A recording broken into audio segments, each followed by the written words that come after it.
Hello everyone, I am the storyteller and I am here to help you today. I know you use this video to fall asleep, so before that, like the video and subscribe to the channel. Also, where are you from and what time are you watching? Now get comfortable and relax.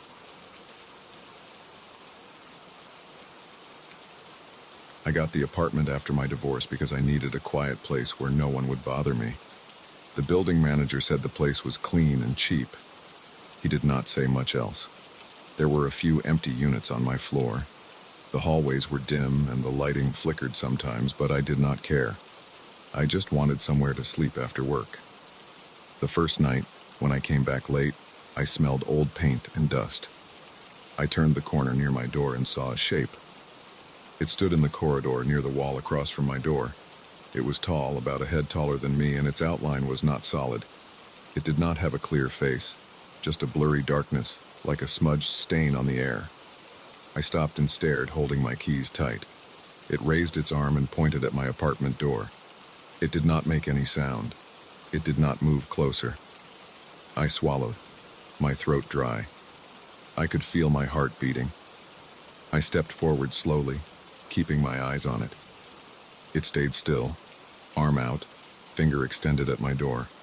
I tried saying hey, but it did not react. I fumbled with my keys, got the door open, and stepped inside. I looked back. It was still there. I closed the door hard, locked it, and stood with my back against it, breathing fast. The silence in my place was heavy. When I looked out the peephole, I saw nothing. The corridor was empty. The next day after work, I hesitated before going up the stairs. The building was quiet. I heard no voices, no TVs from other apartments. On my floor, I looked around. The corridor lights hummed. When I got near my unit, I saw that shape again. Same spot, same position. My stomach felt tight. I tried stepping closer, but my legs felt heavy. The thing pointed at my door like before. I could not see any eyes, but I felt watched. I hurried inside, locked the door, and checked around my apartment. Everything was normal. The bedroom, kitchen, and living room were empty and dull, just my basic furniture and a small TV. I wanted to forget about it, but I kept thinking about that shape. On the third night, I came back late. I did not see it at first. I relaxed a bit and walked down the hall. Suddenly, it flickered into view a few feet away from my door. I yelped and backed up, almost dropping my bag. It pointed at my door. I noticed it was slightly taller now, or maybe I just paid closer attention. Its outline seemed to sway a bit, like something not fully there. I got inside and slammed the door. After that, I started leaving my lights on all night, but that did not help. Around midnight, the TV in the living room clicked on by itself, showing static. I turned it off. A few minutes later, it turned on again. I unplugged it. Later, I woke up to it buzzing again. It was still unplugged. Over the next week, the weirdness got worse. The fridge smelled rotten every morning, even when I had just bought groceries the night before. Vegetables and fruit turned black and soft overnight. Bread got moldy in less than a day. Milk curdled in sealed cartons. I started buying takeout every evening instead of storing food. I tried to ignore the whispers I thought I heard in the walls at night. Sometimes, late at night, I pressed my ear against the bedroom wall and heard soft murmurs. They were not words I could understand, just a quiet, low sound that made my skin feel cold. Every night the shape appeared. It always stood in the corridor by my door, pointing silently. Its presence made the air heavy. Whenever I approached, it did not move or react. If I tried to talk to it, it stayed quiet. I could not feel a breeze from it, but the air near it felt colder. I considered running past it, but whenever I tried to move close, my chest tightened and I backed off. I tried to ask the building manager about it the next day. He was not around. His office in the lobby was locked and no one answered the bell. I knocked on a few apartment doors during the afternoon. No one answered. The building seemed empty. There were no footsteps in the halls, no voices behind doors, just me and that thing at night. One evening, I waited outside until it was dark, hoping it would not appear if I was late enough. But when I climbed the stairs, it was there, waiting. I tried rushing it. I tried charging forward to see what would happen. My hand went right through it. My arm felt cold and numb for a few seconds. The shape stayed in place, pointing. I almost fell, staggered through it, and unlocked my door. I turned and found it on the other side now, still pointing at my door. I could not understand how it got there. My heart pounded. I locked myself inside again. After a few nights of this, I started getting headaches and felt tired all the time. I could not sleep well. The whispers in the walls got louder, and the TV kept turning on by itself at random hours. The food kept rotting, so my kitchen smelled like garbage. I tried cleaning and spraying air freshener, but the smell came back within hours. I started eating out every meal. I spent less time in the apartment. After work, I hung around a bar or cafe until late, not wanting to go home. Eventually, I had to sleep. One night, I tried sleeping in the living room with all the lights on and the TV removed from the outlet. At around 2 a.m., I woke up to static again. The TV was on, even though I had unplugged it and taken the cable out. My chest felt tight. I got up and pulled the plug again. It turned off. I sat down, heart racing. Suddenly, I heard a creak from the hallway. The door to my apartment opened by itself. I froze. I saw the shape standing right at my threshold. It did not cross the doorway, but stood there, pointing towards my bedroom. I shouted, "What do you want?" No answer. I ran to the door and tried to shut it. The shape vanished as the door closed. The next day, I called the landlord. He said he could let me out of the lease if I paid a big penalty. I did not have the money. I tried to get a loan, but it did not work out.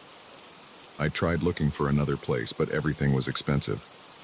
I started leaving before dawn and coming home very late, just so I spent as little time there as possible. One night, I tried talking calmly to the shape. I stood in the corridor, facing it, and said, "I know you want me to go inside, but why?"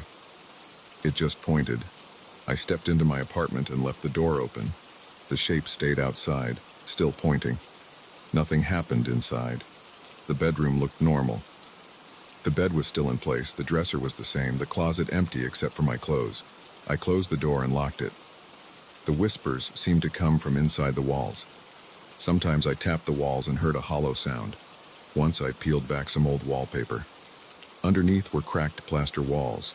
When I tapped there, I felt a slight vibration, like something moved behind the walls. I tried calling the police. They sent a patrol car. 2 officers knocked on my door the next evening. When I opened it, the shape was not in the corridor. They found nothing strange. The wiring looked old but functional. They saw nothing unusual. They left. After they were gone, the shape returned, pointing silently. I tried recording the shape on my phone. On playback, the corridor looked empty. No sign of it. I tried leaving flour on the floor overnight to see if there were footprints. In the morning, the flour was scattered, but no clear footprints, just weird smears. I tried leaving food out for it. In the morning, the food was spoiled or vanished. I tried sleeping at a friend's place one night. When I came back in the morning, everything was as I left it. The smell was worse, though, and the fridge had new dark stains inside. A few times I thought about confronting it in a more aggressive way. I tried swinging a broomstick through its shape. It passed right through without resistance. I tried shining a flashlight directly at it. The light went through it, hitting the wall behind. No effect. I tried yelling and cursing at it, but it did not respond. I started noticing other odd things. Doors in my apartment would not stay where I left them. I would close the bathroom door and later it would be open. I once piled chairs in front of my front door to keep it from opening. In the morning, the chairs were placed back by the table as if nothing happened. I once found the TV moved to a different room after I woke up. Another time, I left my phone charging on the coffee table and found it on the kitchen counter instead, still plugged in somehow. I locked all my windows, but they would be open when I got home. I tried removing the light bulbs from lamps, but even with no bulbs, I sometimes saw a faint glow at night. I stopped eating at home completely. The sink water tasted stale no matter how long I let it run. The bathroom faucet dripped even when closed tight. The place always smelled old and damp, like a basement. The building was so quiet that every sound I made echoed in the halls. Sometimes I shouted, but got no reply. I tried leaving the apartment door open and walking down the hall to find another tenant. The shape appeared farther down the corridor, always between me and the exit stairs, pointing back towards my unit. If I tried going to the stairs at night, the lights flickered and I found myself back at my floor again. The building felt like a maze after dark. During the day, I could leave normally, but I had to return eventually. I needed my clothes, my possessions, and I had nowhere else to live permanently. I tried calling my ex-wife, but she did not pick up. My friends did not believe me. One friend came over once in the afternoon. He saw nothing strange. He left before evening. That night, the shape was there again, pointing. After a while, I stopped trying to talk to it. I just went straight inside without looking. I tried to ignore the spoiled food and the static on the TV. I threw the TV out in the trash downstairs. The next night, the TV was back in my living room. I had no idea how. I tried removing everything from my bedroom, leaving it empty except for the bed. It did not help. The presence still pointed at that door, night after night. I tried sleeping in the hallway one night. I sat there with my back against my door, staring at the shape. After a few hours, my eyes got heavy. I heard a distant whisper, felt a chill on my neck, and when I looked again, the shape was closer. I jumped up and rushed inside. I finally decided to leave everything behind. I did not care about the lease or the penalty. I packed a single bag with clothes and left early in the morning when the building doors were normal, and the shape was gone. I walked out into the street without looking back. I did not return. I never picked up my security deposit or any belongings. I let them stay in that place with that silent shape that never said what it wanted. I did not care. I just left.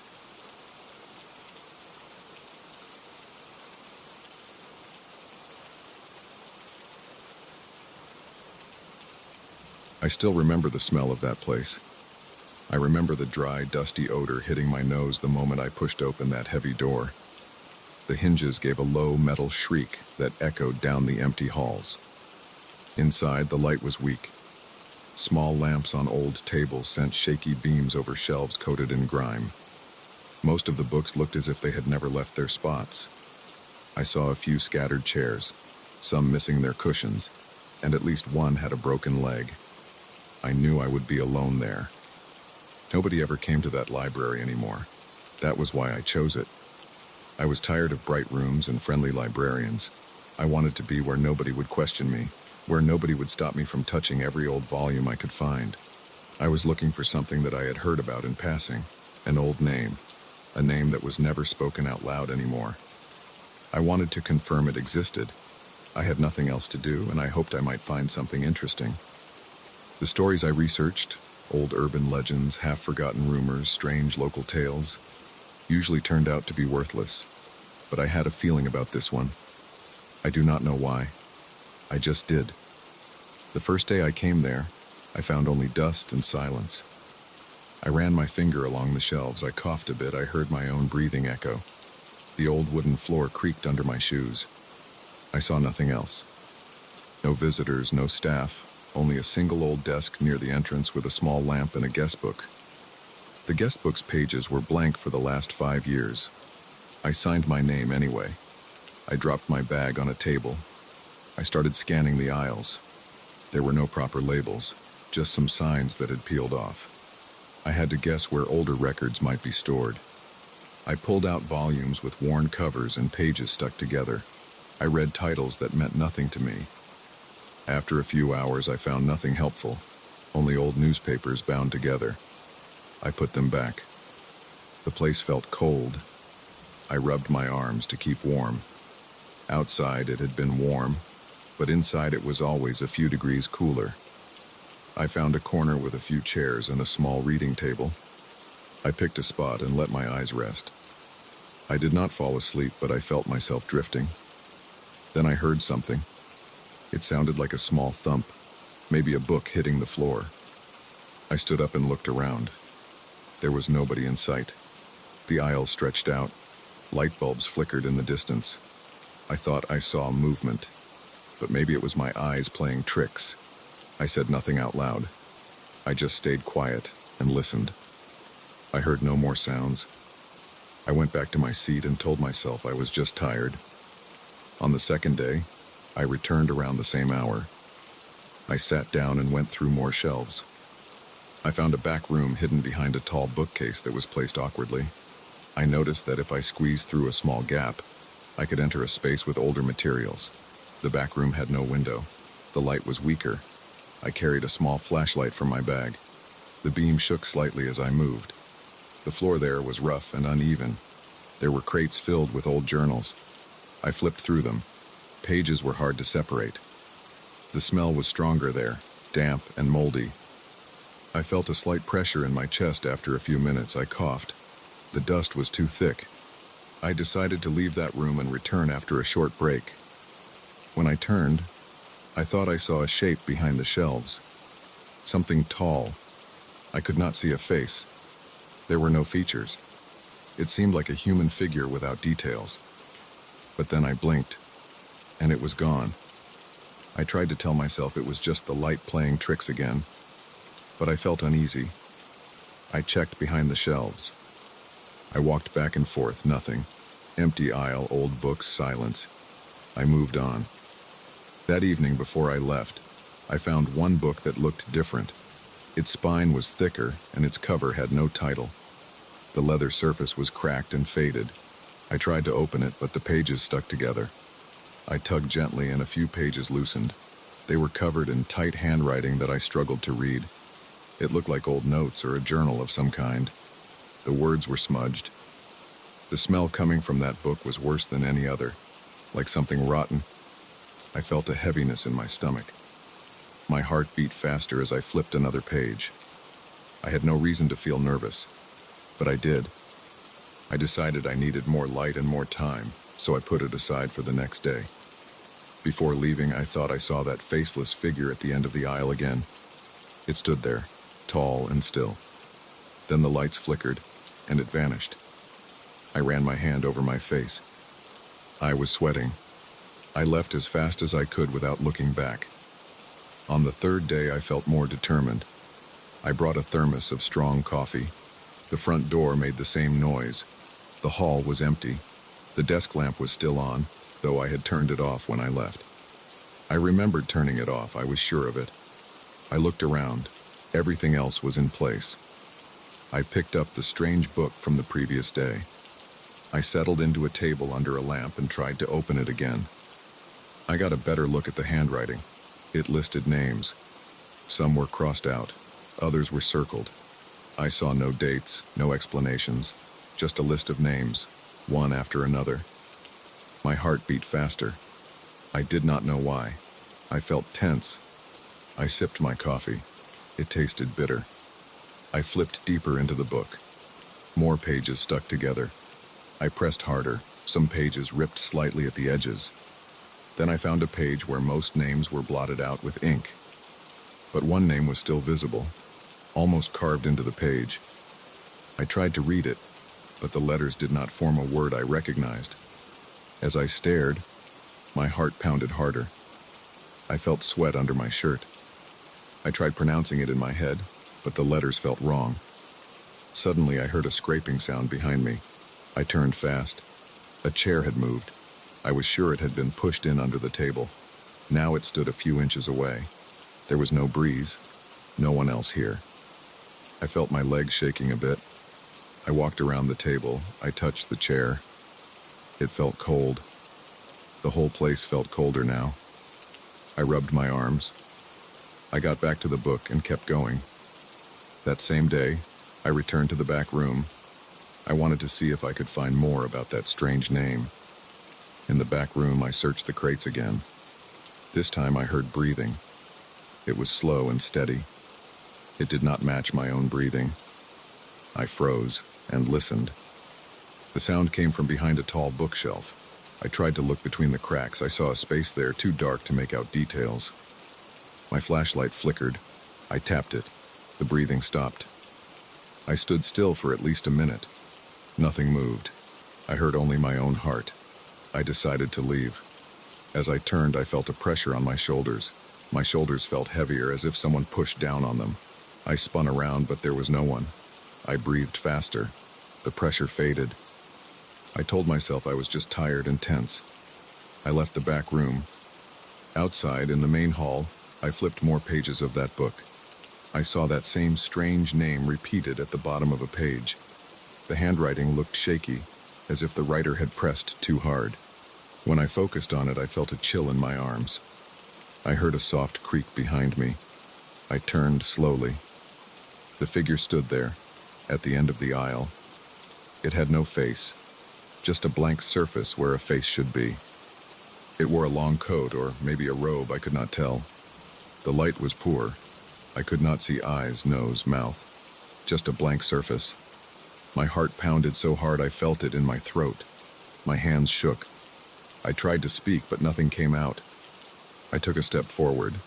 The figure did not move. I blinked and it was gone. I paced around the library. I did not want to leave yet. I wanted to find out what was behind this strange feeling. I opened another book. This one had stories about local legends, mostly short entries about ghosts, strange lights in old buildings, rumors of hidden rooms. Nothing interesting. Nothing about that name. My stomach growled. I realized I had not eaten. I drank some coffee, but it was cold and stale now. The taste made me gag. I put the thermos away and tried to refocus. I spent a few hours searching random shelves. The place was so quiet my ears rang. Sometimes I thought I heard soft footsteps behind me, but I never saw anyone. Once I felt the hair on my arm stand up. A rush of cold air passed by, strong enough to move a few pages of an open book. I turned in circles trying to find a source of wind. There were no open windows, no open doors. The old lamp swayed slightly. I tried not to panic, but I felt sweat on my back. My heart kept racing whenever I thought of that name in the book. I could not even say it in my mind. It felt wrong. At some point, I found a note tucked inside a dictionary. It was a handwritten slip of paper with a warning. Do not speak the name in the old book. Do not try to pronounce it. Leave this place. My heart skipped a beat. I felt my throat tighten. I wanted to leave right then, but I felt drawn back to that table with the old book. I took the note and shoved it into my pocket. I walked slowly toward the table. I tried to keep my breathing steady. My legs felt weak and my shoulders felt heavy again. I rubbed them, but there was no relief. It felt like someone's hands pressing down. When I reached the table, the old book lay open on the same page. The name was there, dark and uneven. I leaned down and looked closely at it. As I did, I felt a strange heat in my chest. My hands trembled. I touched the page gently. It felt damp, as if the page had absorbed sweat or moisture from the air. I tried to flip the page, but it stuck. I tugged harder. The page tore slightly, revealing something written on the back. I tried to read it, but the letters made no sense. I heard a faint scraping sound. I looked around. Nothing. The figure was not visible. I felt alone, but not comfortable. I felt watched. Time passed slowly. I noticed the lamps growing dimmer. I checked my watch, but it had stopped working. I tapped it. Still dead. I had no idea how long I had been there. I wanted to get out, but I also wanted an answer. I thought maybe if I wrote the name down separately and took it outside, I could research it. I pulled a small notebook from my bag. I tried to copy the letters of the name, but my hand shook too much. I wrote something down, but the letters looked distorted. As I tried again, I felt that same pressure on my shoulders. I stood up straight and looked around. Nothing there. I clenched my jaw. I tried to breathe slowly, but I was panting. I decided to just leave. I closed the old book. As I did, I heard a muffled sound like a distant moan. I looked in every direction. The library was empty. The desk lamp still glowed weakly. I started walking toward the door. My footsteps sounded loud. Halfway there, I saw movement at the end of an aisle. The figure stood there again. No face. Just a blank oval. I stopped. My heart hammered. I gripped my bag tight. The figure stepped back, disappearing behind a shelf. I rushed forward, determined to confront it. I turned the corner, but there was no one. I found nothing but old books, a broom, and some empty crates. I scanned the floor. Dust everywhere, no footprints. I backed away slowly. My head ached. I reached the door. I tried the handle. It stuck. I pulled harder. It felt jammed. My heart sped up again. I looked over my shoulder. The lamps flickered. I heard a whisper. It sounded like my own name, but I could not be sure. I yanked the door handle with more force. The door opened slowly. I stepped into the hall. The air outside the main room felt less heavy, but still stale. I followed the corridor until I reached the exit. It opened without trouble. I went outside. It was late afternoon, I think. The light was gray. The street was empty. I breathed in and out. Fresh air felt good on my face. My heart slowed down a bit. I walked a few blocks, then stopped at a bench. I sat there and tried to calm down. I opened my bag to check my notes. The slip of paper with the warning was there. The notebook page with the attempted copy of the name looked messy. The letters seemed to have changed shape. I could not explain it. My hands were still shaky. I realized I had left the old book inside. I wondered if I should go back and try again. But as I sat there, I felt that same weight on my shoulders, even in the open air. I looked around. Nobody was watching me. No figures, no faces, nothing strange. But the pressure was still there, light but noticeable. I closed my eyes and tried to relax. The pressure faded a bit. I stood up and walked around the block. I did not want to go back. I did not want to see that empty face again. I did not want to feel my heart race like that for no reason. My chest still felt tight. I rubbed my arms. The day felt colder now. I headed home, unsure what to do with what I had found. I had no proof of anything strange, only my own memory and these notes. Over the next few days, I stayed away from that library. I researched online, but I found no mention of the name I had tried to copy. My notes were useless. The slip of paper with the warning made no sense. I could not explain what happened. I could not explain who or what I saw. I did not see any obvious trick or device that could have caused those sounds or that figure. I thought about going back with someone else, but I knew nobody who would agree to join me. That place was too isolated, too forgotten. Most people did not even know it existed.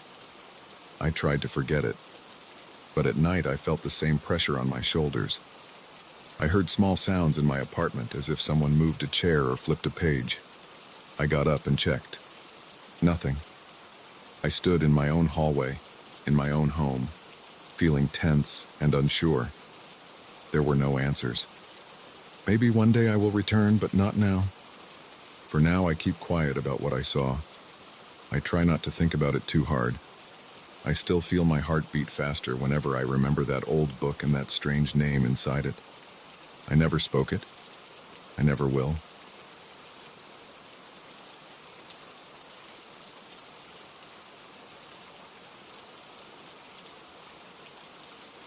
I stepped onto my new property in the late afternoon. The sun was low and my boots stirred dust from the dry ground. I had signed the papers the week before.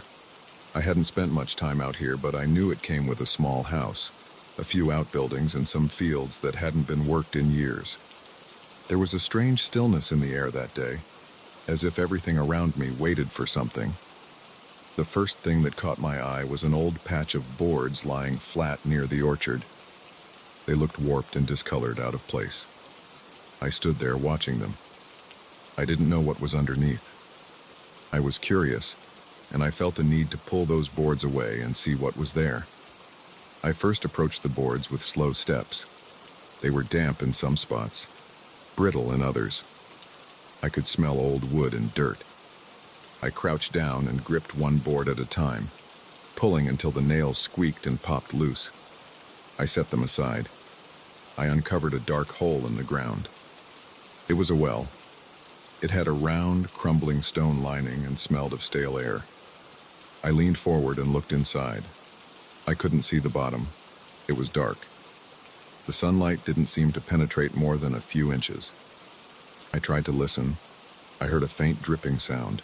It echoed deep below. My mouth felt dry. I swallowed and leaned closer, resting a hand on the rough stone. Then I heard it, a voice calling my name from inside the darkness. It was low, rough, and had a strange metallic tone to it. My name, spoken slowly, as if testing it.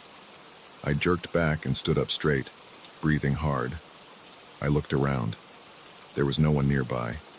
I was alone. The sound had definitely come from inside the well. I wiped sweat from my forehead. My heart was beating fast. I looked back down into the hole, but I couldn't see anything. Just blackness. I cleared my throat and spoke my name out loud, repeating it as if to confirm what I had heard. Then the voice spoke again. It sounded closer this time, but still invisible. It asked me simple things at first. It said it knew who I was. It said it knew I had just taken possession of the property. It asked why I had decided to come out here alone. I just stood there. I didn't answer. I wanted to understand what was happening. I couldn't see a shape or a form down there. Just darkness. My muscles felt tight. My shoulders hurt because I was tense. I moved back a few steps and picked up a flashlight from my tool bag near the house's back porch. When I returned, the voice was silent. I knelt at the edge and shined the flashlight down. The beam stopped a short way in, swallowed by the darkness. I saw old stones and a damp interior surface. I heard water dripping. I smelled old moss and dirt, but I saw no movement, no figure. Then the voice spoke again, louder this time. It asked about my life. It asked what I feared most. It asked what failures I carried inside me. I gripped the flashlight and tried to keep my breathing steady. I could feel sweat under my arms. My stomach felt tight. I forced myself to speak. I said, "Who are you?" My voice came out weak. I cleared my throat and tried again, louder. I got no answer to that question. Instead, it asked me about a job I had lost years ago. It mentioned the year it happened and the reason I left that job. It said I hadn't told anyone the full truth. I felt lightheaded. I hadn't told anyone because I was ashamed. How did this voice know? I kept shining the light down, focusing on a patch of green algae on the stones. My hands felt shaky. I didn't understand what was happening. The voice had a dry, scraping quality to it, like metal tools dragged over stone. It never raised its pitch much. It just kept pushing at me, asking more questions. It listed events in my life. It said my name again. It asked if I was afraid. I stood up and backed away from the well. I looked around. I saw the orchard trees, old and twisted, with brown leaves scattered on the ground. I saw the small farmhouse with chipped paint. I saw the tools I had brought. I heard the wind pushing through dry grass. Everything looked normal except for this voice inside the well. There was no one out here with me. I didn't see any signs of a speaker or a device. I didn't see footprints other than my own. My heart kept pounding. I decided to speak again. I said I didn't know who it was or what it wanted. My voice came out flat and tense. The well's voice answered by saying it wanted to know why I had failed to keep certain promises I made long ago. It mentioned promises to myself, not to others. I felt a strange pain in my chest. I felt trapped. I tried to stay calm. I stepped forward again and leaned my upper body over the well, shining the flashlight in short, careful movements. I saw only the inside walls, layered with dirt and mold. I tried to see if there were ledges or pipes. Maybe someone was down there, hidden from view. I called out, asking them to show themselves. The voice didn't respond to that. Instead, it asked me about my fears again, repeating the question. It wanted details. It wanted me to admit what made me nervous and uneasy. I felt my throat tighten. I didn't want to answer. I waited, hoping it would stop, but it didn't. It asked about a time I had hesitated to do something important. It asked why I had backed away from opportunities. I didn't like these questions. They were personal. They came from a source I couldn't see. My breathing sounded loud in my ears. I stepped back and decided to do something more direct. I grabbed a long piece of wood and tapped it inside the well, trying to see if it would hit something. The wood knocked against stones. I lowered it until I felt resistance. There was water down there. I couldn't see it, but I felt the moisture on the tip when I pulled it back up. The voice spoke again. It said my name and paused. It told me that it understood why I had hesitated in life, why I had stepped away from things that mattered. Hearing this made my neck tense. I asked how it knew these things. It didn't answer. I tried another tactic. I moved around the well, checking its outer structure. I looked for holes where someone could hide. I found none. The ground was firm. The stones looked old. I ran my hand along the surface, feeling small bits of moss and grit coming loose under my fingers. I could still hear my breathing, my own heartbeat, the quiet rustle of distant leaves. The voice just waited. It didn't seem in a hurry. I considered covering the well again. I picked up one of the boards and moved it near the opening. Then the voice spoke louder. It said not to close it. It said it still wanted to talk to me. I felt a sudden pressure in my chest. My legs felt weak. I tried to keep my hand steady. I asked it what it wanted from me. It said it wanted to know what I regretted most. I stood there, my back stiff, my jaw clenched. I didn't want to answer. I didn't want to talk to this thing. The silence stretched. I could hear my own pulse. My tongue felt dry. My stomach felt heavy. I lifted the flashlight and shined it around me, searching the ground, the trees, anything. I saw only my own property, no sign of anyone else. I knelt again at the edge of the well and peered inside. Nothing but blackness. I felt a strange pull. My legs trembled. I thought about lowering a rope and climbing down. I wanted to see what was in there. I wanted to understand this. My hands shook when I imagined going down. It didn't feel safe. The voice waited, silent and patient. I decided to go get a rope and a stronger flashlight from the house. I tried to act calm, walking away without rushing. The wind felt cold on my face. My skin tingled. Inside the small house, I found an old rope coiled in a corner. I tested its strength by pulling hard. It held. I took a larger flashlight, the kind with a stronger beam. I returned to the well. The boards were still off. I could see the open hole. I listened. There was no voice. I tied the rope to a nearby post and tested it. I shined the stronger flashlight down. I saw slimy stones, maybe a bit deeper this time, but still no bottom. The beam faded into darkness. I heard faint dripping sounds again. The smell of damp earth was strong. Then the voice returned. It said my name again. It wanted to know why I was interested in going down there. It said I had nothing to gain. I swallowed hard and said I wanted to see who I was talking to. It laughed. It was a short, rough sound. It wasn't loud, but it had a scraping quality that made my skin prickle. I asked what it was.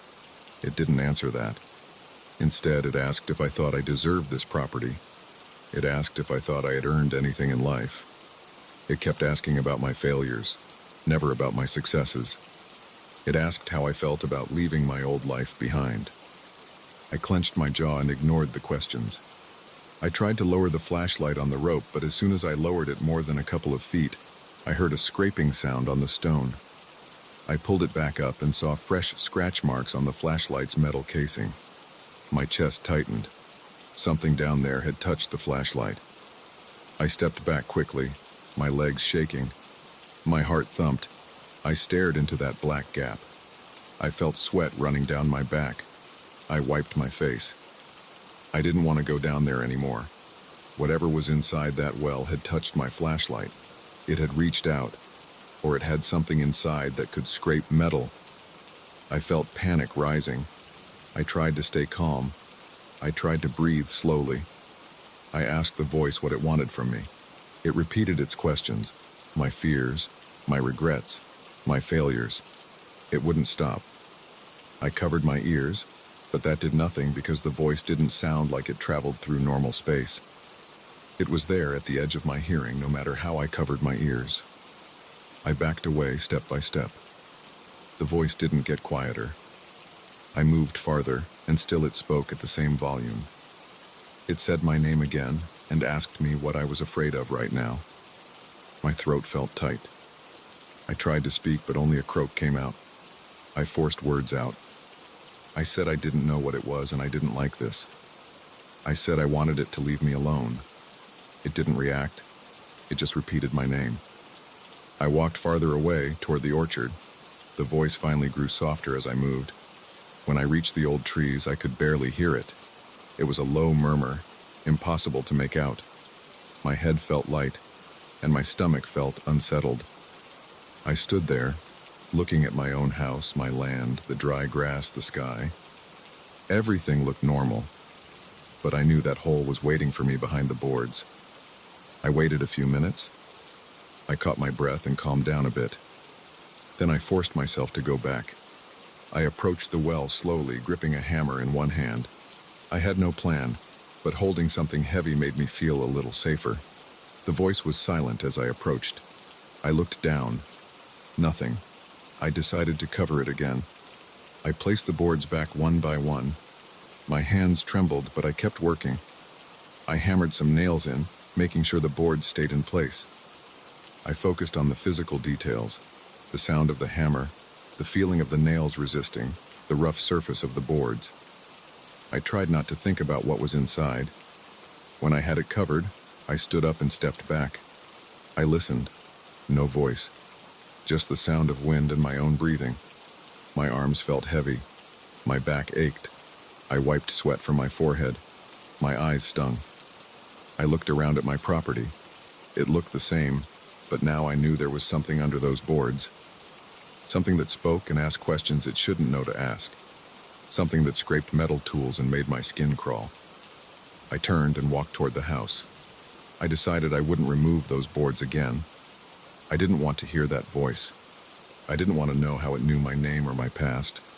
I wanted to forget the sound of its rough, metallic words. I felt uneasy, but I kept walking. The boards were in place. The well was sealed. I was done for the day. Inside the house, I locked the door. I set the flashlight on the table and looked at the scratch marks on it. They were shallow but clear. I remembered the scraping sound. I felt the muscles in my neck tighten. I knew I would have trouble sleeping that night. I had come here to start a new life, to have some peace, but now I had this memory stuck in my head. I leaned against the wall and listened to the silence. Just my breath and the creaking boards under my feet. No voice. I told myself I would leave the well alone. I didn't care what it wanted. I didn't care what it knew. I wouldn't let it ask more questions. I wouldn't go near it again. I would work on other parts of the property, fix the fence, paint the house, clean the barn. I had no reason to return to that spot. As the evening light faded, I stood at the window and looked outside. I saw the orchard, the fields, the shape of the well's cover in the distance. It looked ordinary from here. Nothing unusual. I kept my eyes on it for a long time. I listened for anything, but I heard nothing.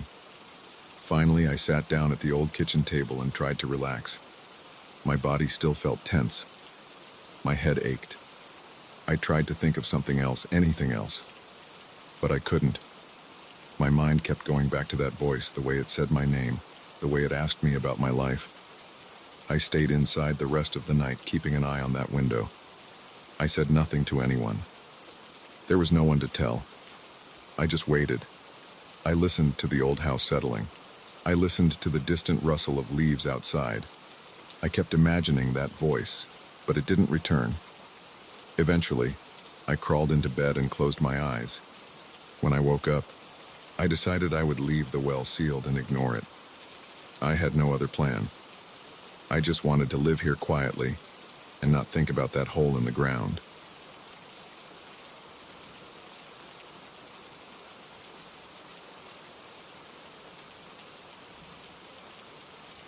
I placed the mirror in the corner of my living room around noon. I remember the time because I had just finished reorganizing some furniture, and the sunlight was coming in through the window at a sharp angle. The mirror was old. Its wooden frame was dry and splintered in a few spots. It smelled slightly of dust and old fabric, like something that had been kept in a closet for a long time. I got it from a second-hand store 2 days before, thinking it might fill an empty corner. I thought it would make the room look bigger and brighter. I was wrong. Right after I set it down, I stood in front of it. The reflection showed me in the room. I could see the old couch, the coffee table, the rug, the door leading to the hallway. The reflection itself looked normal at first glance, but something felt off. I looked at my own face. I smiled at myself. I expected to see my smile reflected back. Instead, my reflection looked tense and serious. The eyes in the mirror did not narrow with a grin, they stayed calm and firm. I felt a strange pressure in my chest. I stopped smiling. I waited. I stared at myself again, this time with a neutral expression. Then the reflection's lips curled up slightly, like it was smiling at me, but in a quiet, controlled way. I raised my eyebrows. The reflection did not. I clenched my jaw. The reflection's jaw stayed relaxed. I felt my back tense. My arms felt stiff at my sides. I tried another expression, something simple. I lifted one corner of my mouth, expecting the reflection to do the same. Nothing. I took a step closer. My reflection did not take that step. It stayed where it was, as if the mirror was not reflecting my current position but was stuck in some previous moment. I leaned in until my face was only a few inches from the glass. I could see small scratches on the mirror's surface. My eyes darted around, looking at my reflection's eyes. They were looking straight at me, matching my gaze. I noticed a faint flicker in the reflection's eyelid. I blinked. The reflection did not blink. I felt my stomach tighten. There was no reason for a reflection to behave like that. I reached out slowly and touched the mirror's surface with my index finger. The glass was cool and smooth. My reflection touched it too, at the exact same time, fingertips aligning perfectly, as if mocking me. But when I pulled my hand away, I noticed that my reflection's expression changed again on its own. It looked amused. I was not amused. I felt a dry swallow in my throat. I left the room and came back a few minutes later. I hoped that maybe my mind had played a trick on me. Sometimes the brain does strange things when you are tired or distracted. But when I entered the living room again, the reflection was still off. I stood perfectly still in front of the mirror. I did not move my face. The reflection's face changed slightly. The corners of its mouth turned down, as if it was testing me, waiting to see if I would react. I raised my right hand suddenly to see if the reflection lagged. This time it raised its left hand, not its right, like it was a person on the other side copying me with a delay and making small changes. I let out a sharp breath and felt sweat on the back of my neck. I tried speaking. I said something quiet, just testing. The reflection opened its mouth when I stopped speaking, as if it was going to say something, but I heard nothing. I placed my hand on my chest, feeling my heart rate increase. I could hear my own heartbeat in my ears. I tried to ignore it for a while. I sat down on the couch, positioned so I could still see the mirror from the side. I looked at it out of the corner of my eye. The reflection was still facing me. It should have shown me in profile from that angle, but it looked head-on as if it had turned to face me. I stood up again and approached it. I lifted my arms and rotated my shoulders, seeing if the reflection followed. It did not. The reflection remained still. After a moment, the reflection lifted its own hand and pointed toward the wall behind me. I turned and saw nothing unusual. It was just a plain wall with white paint. I turned back to the mirror. The reflection repeated the gesture. It pointed to the same spot on the wall, a spot about shoulder height. It kept pointing, not moving its face, eyes fixed on me. I went to the spot on the wall. I touched the paint. It felt normal. I tapped it with my fingernail. Solid drywall underneath. I looked back at the mirror. The reflection nodded slowly, then went still again. I turned back to the wall and pressed harder with my fingertip. After a few seconds, I felt a slight unevenness in the paint. There was a tiny bump, like a small area where the paint had covered something beneath. I scraped it lightly with my nail. A bit of paint chipped off. I saw a faint line beneath. like something drawn on the wall before it was painted over. I decided to get a flathead screwdriver from a kitchen drawer. I came back and started to scratch the wall more thoroughly. Paint flakes fell onto the baseboard and floor. After a few minutes, I exposed a small patch of strange symbols. They looked carved into the wall's surface. They were not letters that I recognized. They were small, sharp lines and curves arranged in rows. Some were connected by thin lines. I kept scraping, widening the area. The more I uncovered, the more complicated the patterns became. In some places, I found shallow carvings of shapes that looked like twisted faces or bodies with too many limbs. My hands started to shake. I could hear my breathing becoming heavier. The screwdriver's tip made a scratching noise that sounded too loud in the quiet room. I glanced at the mirror. The reflection was smiling broadly now. I did not feel good. I rubbed the back of my neck, feeling the dampness of sweat. I tried to ignore my nervousness and continued scraping. I had exposed an area about the size of a small plate. The symbols and figures formed a dense cluster. I ran my fingertips over them. The carvings felt rough. I saw small chips of something embedded in the lines. They looked like bits of old plaster or maybe some kind of filler. The air in the room felt heavier than before. There was a faint smell, like old soil or damp stone. I turned back to the mirror. The reflection was still smiling. I moved my mouth, asking silently what it wanted. The reflection raised both hands slowly, palms facing me, as if telling me to stop. I stood up straight and took a step back from the wall. I looked at the symbols again. They made no sense to me. I heard a soft creaking sound. I thought it might be the mirror's frame settling. I waited. Then I saw the reflection move again. This time it moved one hand in a slow circle, pointing at the symbols on the wall. It looked like it wanted me to do something else with them. Maybe it wanted me to remove more paint. Maybe it wanted me to try and open the wall. I felt a tightness in my gut. My throat felt dry. I did not like the idea of making a hole in my own wall, but I also did not like the idea of ignoring the mirror. There was something about its behavior that felt like a warning or an instruction. I walked to the kitchen again and got a small hammer and a chisel. My hands were shaking. I returned to the living room, stood in front of the wall, and placed the chisel's tip against one of the thicker carved lines.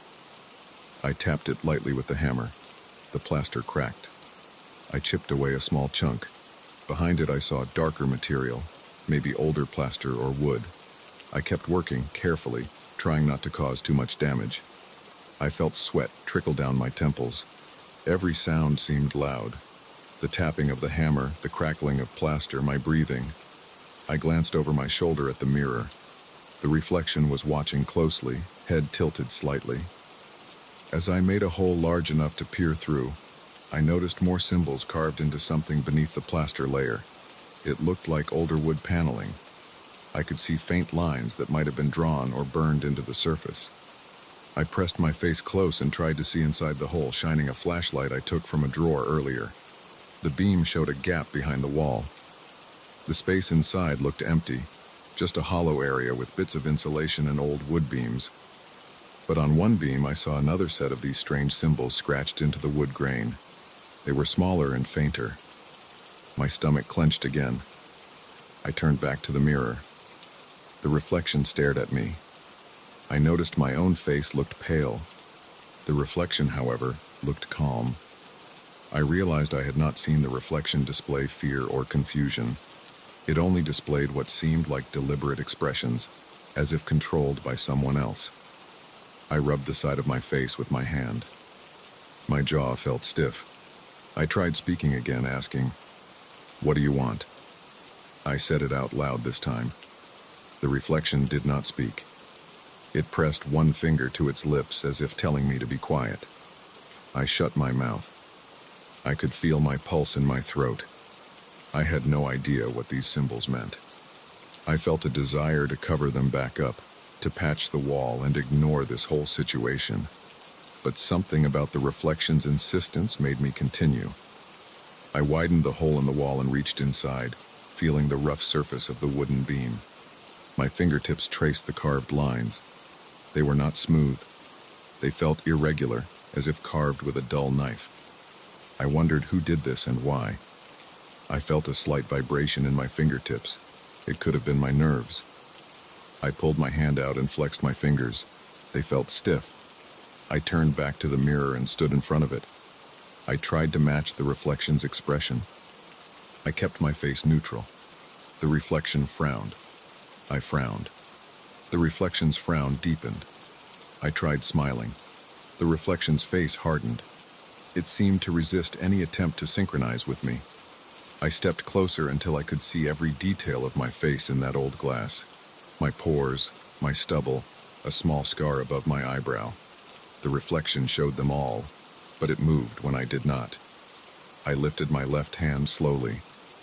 The reflection lifted its right hand, mirroring me but reversed, as if it were another person standing opposite me rather than a reflection. I stood there for a long moment, just breathing and watching. The smell in the room grew stronger. It smelled like old, wet wood. I looked at the wall again. The hole I made exposed layers of material inside. I noticed some kind of old paint or stain on the inner beam. It was darker than the outer plaster. The symbols inside looked similar to the ones I had uncovered on the surface. I decided to take a photo with my phone. Maybe I could search for something similar online. I unlocked my phone, took a few photos, and checked them. The images looked clear. The symbols were visible, sharp lines, some curved, some angled, arranged in strange patterns. I looked at the mirror as I put my phone away. The reflection held its hand out, palm up, fingers slightly curled. I had no idea what it wanted from me. I considered moving the mirror out of the house, maybe putting it outside or covering it with a blanket, but I worried what might happen if I turned my back on it. I took a few steps toward it and reached for the frame. The wood felt rough and dry.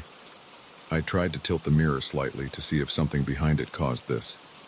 There was nothing behind it except the corner of the room.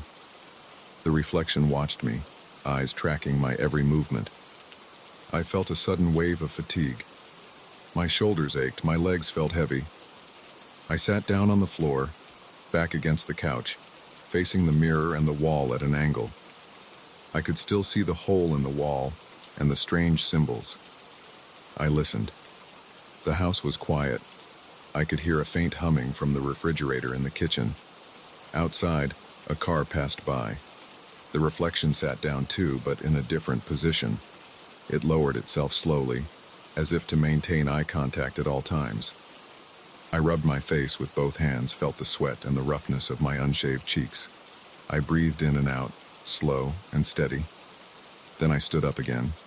I approached the wall, looked through the hole, and stared at the symbols.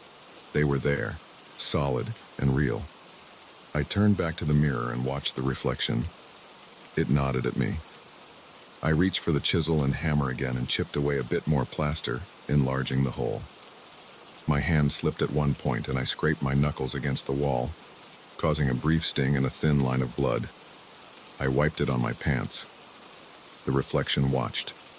I saw a slight narrowing of its eyes, as if it was interested in my reaction. I took a deep breath and shoved my hand deeper into the hole. I felt along the beam. There were more carvings, extending up and down. I could not reach far enough to see them all. I pulled my hand out and wiped dust off my fingers. I checked the mirror again. The reflection tilted its head, then pointed to the symbols I had uncovered. I said, "I don't understand." My voice sounded small in the quiet room. The reflection opened its mouth slightly, then closed it. It pressed its palm flat against the glass on its side. I pressed my palm against the glass on my side. The surface felt cold. I pushed a bit. The mirror did not move. The reflection's eyes locked onto mine. I stepped away from the mirror and leaned against the wall near the hole. I could feel my heart beating. I thought about covering everything up, putting the mirror back in that second-hand store, painting over the hole. But I also knew I could not pretend this never happened. The reflection acted like it wanted to guide me, to show me these symbols. But I had no clue what to do next. I stood there, shifting my weight from one foot to the other, picking paint flakes off my shirt. I watched the reflection carefully. It stayed in its position, looking straight at me. I could not hear anything unusual. I felt no sudden changes in temperature, except for a slight coolness near the hole. I wondered if there was a draft coming from inside the wall. I reached in again, felt around for any gaps. I felt only wood and some old insulation. I pulled my hand out once more. The reflection made a small nodding motion, as if acknowledging my attempt. I approached the mirror again. I stood directly in front of it and raised my hand slowly, aiming to move exactly as the reflection should. I lifted my hand, fingers spread. The reflection lifted its hand, fingers spread, but a second later, and slightly off. We stood face to face. I watched its eyes. They seemed alert and aware, not glassy or dull. I lowered my hand. It lowered its hand. I raised my eyebrows. It kept its face neutral. I glanced at the hole in the wall behind me. The uncovered symbols, the strange figures, the rough carvings. I considered calling someone, but I felt uneasy about that idea. I did not want anyone to see me like this, nervous and confused. I also did not want to explain the mirror's strange behavior. I paced around the room a few times, checking the mirror occasionally. Each time I looked, the reflection's expression changed slightly. Sometimes it looked curious, other times it looked impatient. I tried to ignore my anxiety. I tried to focus on something normal, like rearranging the tools I had used, but nothing felt normal anymore. As evening approached, I noticed the light in the room change. The reflection grew dimmer as the sun lowered outside. I turned on a floor lamp. Its light cast a bright spot on one side of the mirror's frame. The reflection seemed unaffected by the lighting. It maintained its odd behavior. I decided to pause any further exploration of the wall. I did not want to cause more damage or find something worse. For now, I just stood there watching the mirror, the reflection, and the symbols on the wall behind me, unsure what to do next, unsure why any of this was happening.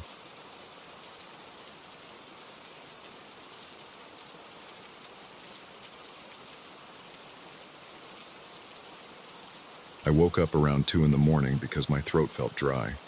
I got out of bed, rubbed my eyes, and walked down the short hallway to the bathroom. I just wanted a drink of water and maybe to splash some water on my face. But when I got to the bathroom door, I saw something strange. There were these wet footprints on the floor. They were small, like from a person with narrow feet, but I knew I hadn't walked through any water, and there was no reason for anyone else to be in my place.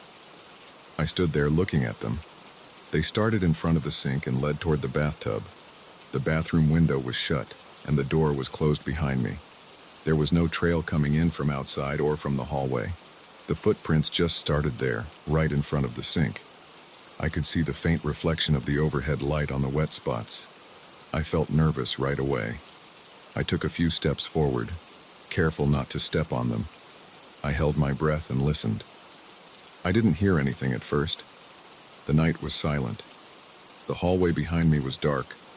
I leaned over, looked down at the footprints, and noticed they ended at the edge of the bathtub. I expected to see something inside the tub, maybe water dripping, but it was dry.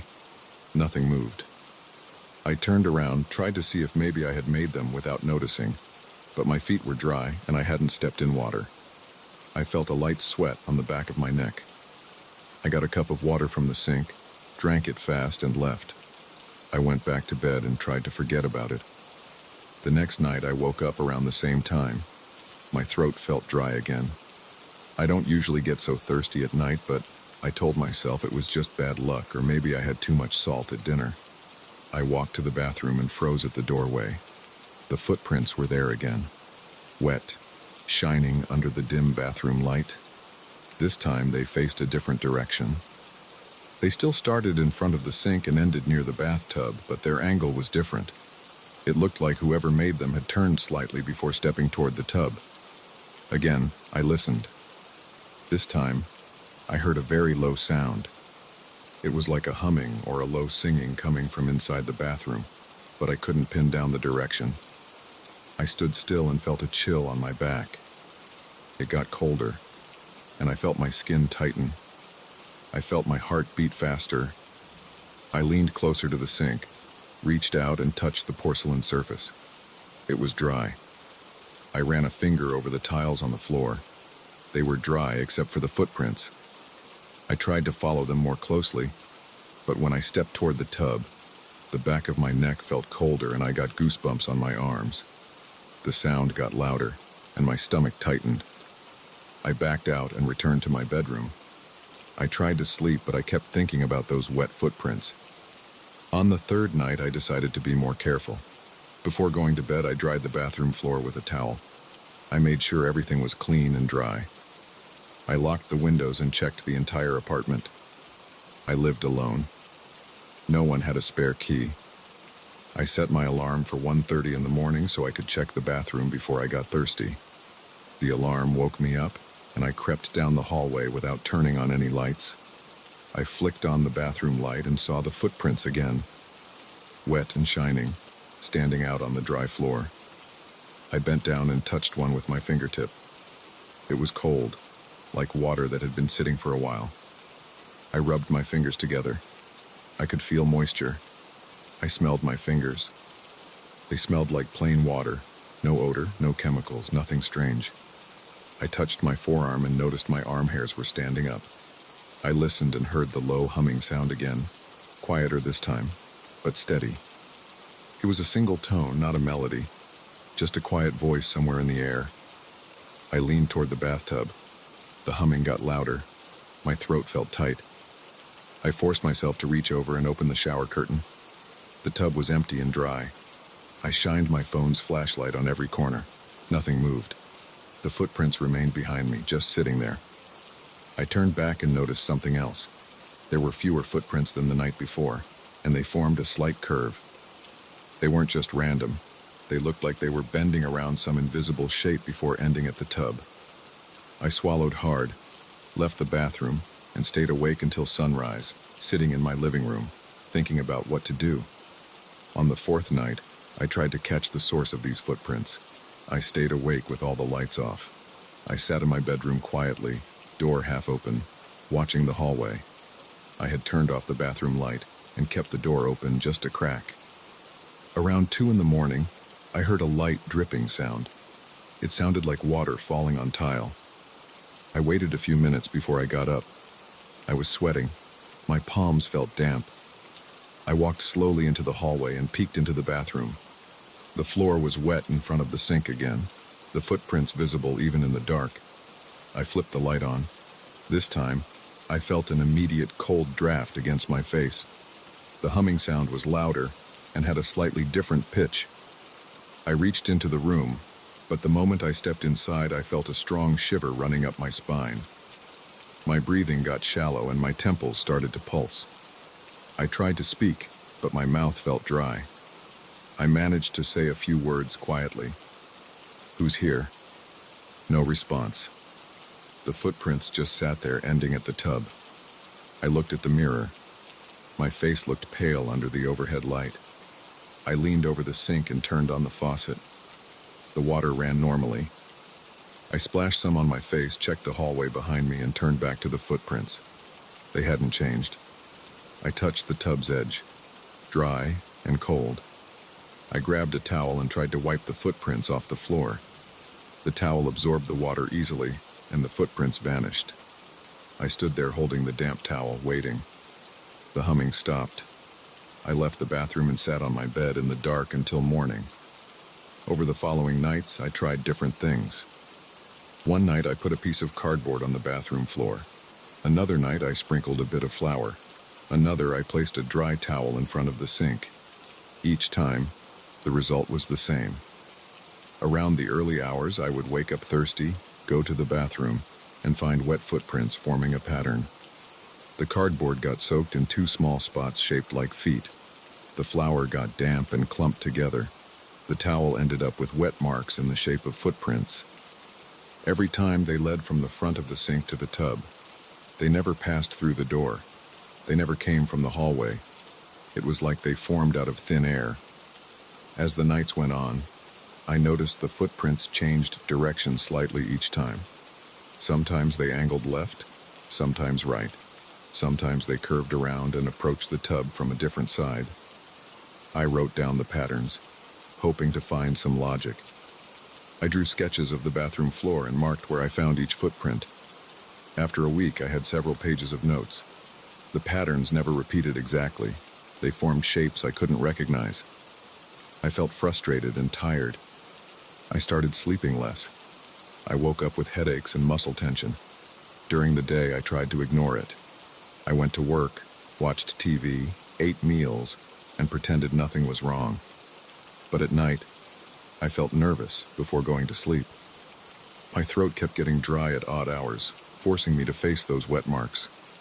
I tried calling a friend, but I didn't know how to explain this without sounding strange. I said I was having weird plumbing issues, maybe a leak. My friend suggested checking the pipes or calling a plumber. I checked the pipes myself during the day. Everything was fine. The sink, the bathtub, and the toilet were all working normally. No leaks, no moisture collecting anywhere. I even inspected the ceiling and walls. Nothing. One night I decided to confront it again. I set an alarm for just before 2 in the morning. When it went off, I turned on every light in my apartment. I made sure the bathroom light was on and walked in with a camera on my phone ready to record video. At first, the floor was dry. I stood there staring at the tiles, camera running. I stood for a long time. My legs got tired. I leaned against the sink and yawned. Right as I considered giving up, I heard a soft, low humming, the same sound I'd heard before. I pointed my camera at the floor. Nothing. Then I blinked, and the footprints were just there, as if they appeared in one instant. Wet footprints, small and narrow, leading to the tub. My heart pounded. I recorded everything, breathing through my mouth because I felt my chest tighten. I reached out with my free hand and touched the air above the footprints. Cold air, like a draft. The humming got louder. I looked at the mirror, then at the ceiling. I saw nothing. I tried to speak again. "Is someone here?" My voice shook. No answer. The humming didn't stop. I could feel the hair on my arms standing up. I leaned forward, holding my phone low, trying to capture every detail. The footprints glistened under the bright light. I stepped closer, felt that familiar chill up my spine, and stopped. I reached toward the tub. The moment I got close to it, the humming sound intensified. It made my ears ring a little. I stepped back and it faded. I approached again. It got stronger. I pointed the camera into the tub, dry and empty. I stuck my hand inside the tub and felt nothing but cold porcelain. My heart was racing, my breathing was fast. I pulled back and moved the camera around the bathroom, then down at my feet. My feet left no footprints. Only those strange wet prints remained. I took a few steps back and left the bathroom, still recording. I went to the living room and sat down on the couch. I zoomed in on the video, playing it back. The footprints were clear. I paused the video several times, trying to see if something else was there. Just the prints in the tub. I turned the volume all the way up, listened to the humming on the recording. I could hear it, that low tone, but nothing else.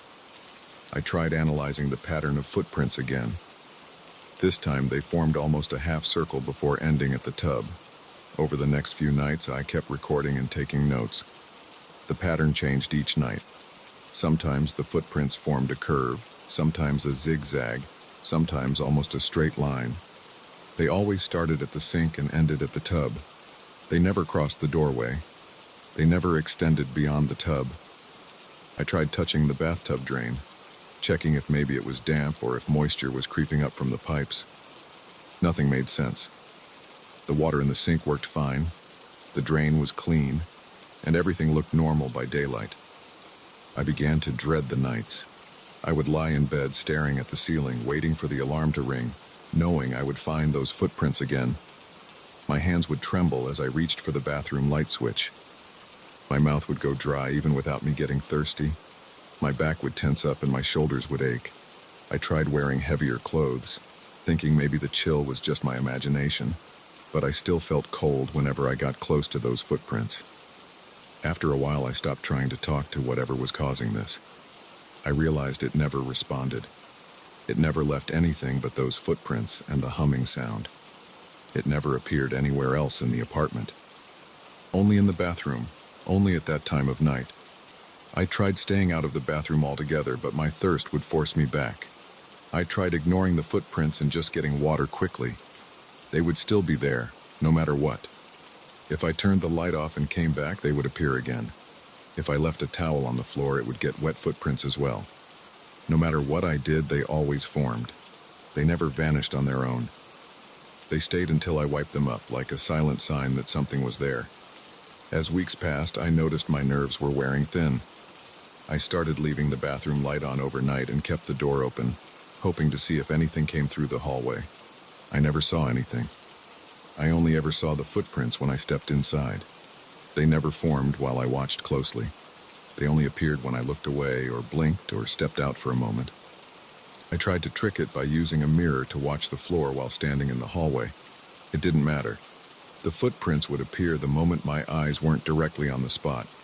It felt like something was messing with me, but I had no proof beyond the footprints themselves. I ended up with a pile of towels, all with damp spots shaped like feet.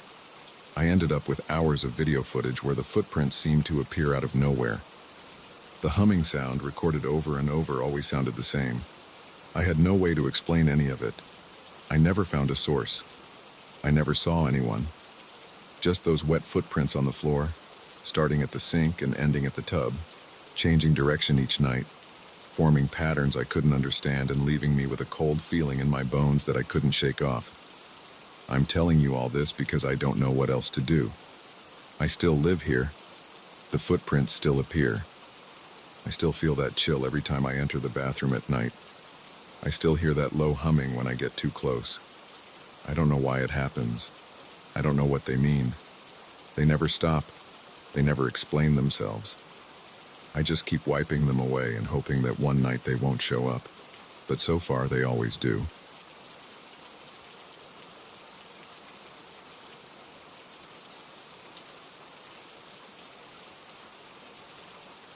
I walked into that old house expecting dust, creaky floors, and a few loose doorknobs.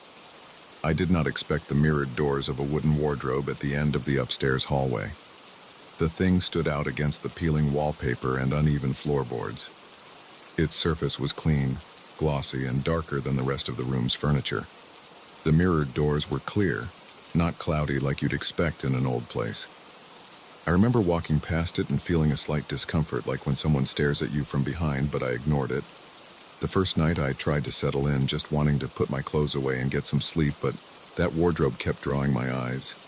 I'm a 37-year-old guy who wanted a fresh start. I had left a small apartment in the city for this old property in a quiet area. I had time off. I had money saved. This old house had good bones.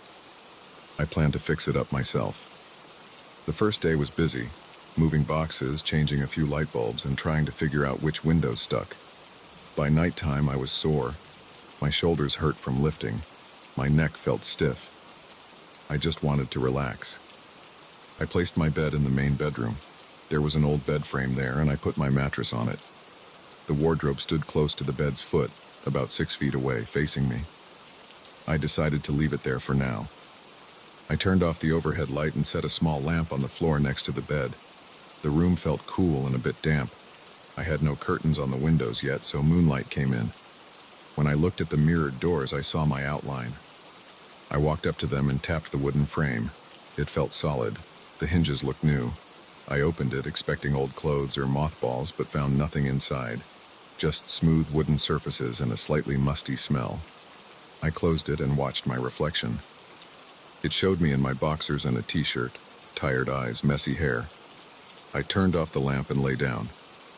I don't know how long I slept, but at some point I woke up needing water. The house was quiet. I could hear distant cars through the thin walls, but nothing else. I looked at the wardrobe.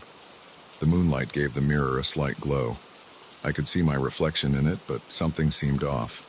My reflection looked slow, like it was delayed. When I raised my hand, The reflection didn't raise it at the same time. There was a short pause, maybe a second or two, then it followed. I blinked hard. I thought I was half asleep. I got up carefully, my knees stiff. I took a few steps closer. The reflection moved later, not in sync. It was subtle, but I saw it. When I leaned forward, the reflection leaned forward after a gap of about 2 seconds. I whispered something. I couldn't hear any difference in sound, but I felt uneasy. My heart rate picked up. I swallowed. My throat felt dry.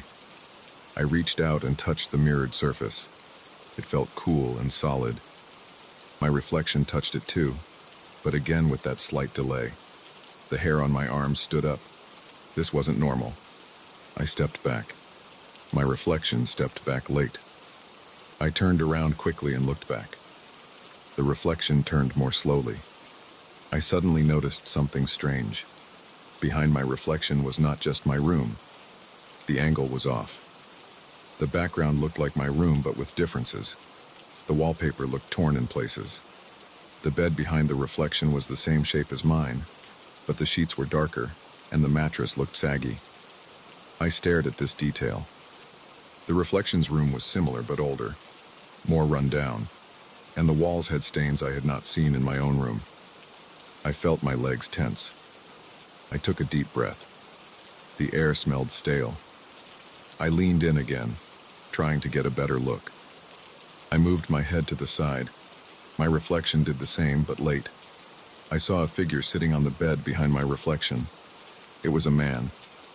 He looked exactly like me. Same face, same hair, same body shape. He wore the same t-shirt and boxers. He sat there, watching me. He didn't move in sync with me. He was separate. He raised his arm and pointed at the wall to the right side of the bed in his room. I could see the wallpaper there was peeled back, revealing some kind of dark patch. He pointed without expression. His eyes looked straight at me. My stomach tightened. I stepped back again, feeling cold sweat on my neck. I turned around and looked at my own wall. It was fine. The wallpaper in this room was old, but not torn. There were no patches. There was just a faded pattern of leaves. I looked back at the mirror. The other man was still pointing. My reflection stood next to him, delayed, useless, like some kind of puppet. The other man in the reflection did not move except for his arm, which stayed pointing. I took a few slow steps back until I reached my bed. I sat down, not taking my eyes off that mirror. My heart was beating hard. I could hear my own breathing. I thought about leaving the room, but I stayed. I wanted to know what the hell was going on. I waited. After maybe a minute, the other man lowered his arm and stood up. He walked closer to the mirror from inside that twisted version of the room. I couldn't hear him, but I could see his footsteps shake the old floorboards in his world. He stopped close to the mirror and stared at me. I couldn't see any difference in his face except that he looked tired, his eyes slightly red. He reached out, touching his side of the mirror, palm flat, as if trying to push through. I stood up, my legs shaking. I felt lightheaded. I walked closer until I was about a foot from the mirror. The other man's eyes followed mine. He opened his mouth and moved his lips. I couldn't hear anything. I just saw his mouth forming words I couldn't understand. I reached out and tapped the mirror again, 3 times. The sound was dull. The other man nodded slowly. Then he pointed again at the wall. This time he stepped aside so I could see more clearly. In his room, the wallpaper was torn away to reveal a small wooden panel with a metal latch. It looked like a hidden door or compartment. I looked at my own wall. It looked normal. I pressed my ear against it. The surface felt normal. No hollow sound. Just old plaster behind the wallpaper, I guessed. The other man stepped back and sat on his bed again, folding his arms. I backed away from the wardrobe and turned on the lamp. The warm light filled the room. I looked at the mirror again. The reflection now just looked normal, except my reflection was still delayed. The twisted room behind my reflection remained, and so did the other man, still sitting there. I rubbed my eyes, walked out into the hallway, and flipped the switch for the overhead light. Bright light washed over everything. I came back in. The other room still showed in the mirror. The other man was still there. It didn't matter how much I blinked. It was not my imagination. I felt my throat go dry again. I needed water. I didn't want to leave the room because I thought something might change while I was gone. But I had to. I hurried downstairs, turned on the kitchen light, filled a glass at the sink, and drank it in one go. I splashed water on my face, felt the cold sensation wake me up. My heart was still pounding. I hurried back up. Nothing had changed. The other man was still there. He looked patient. He just sat. I realized he was showing me something.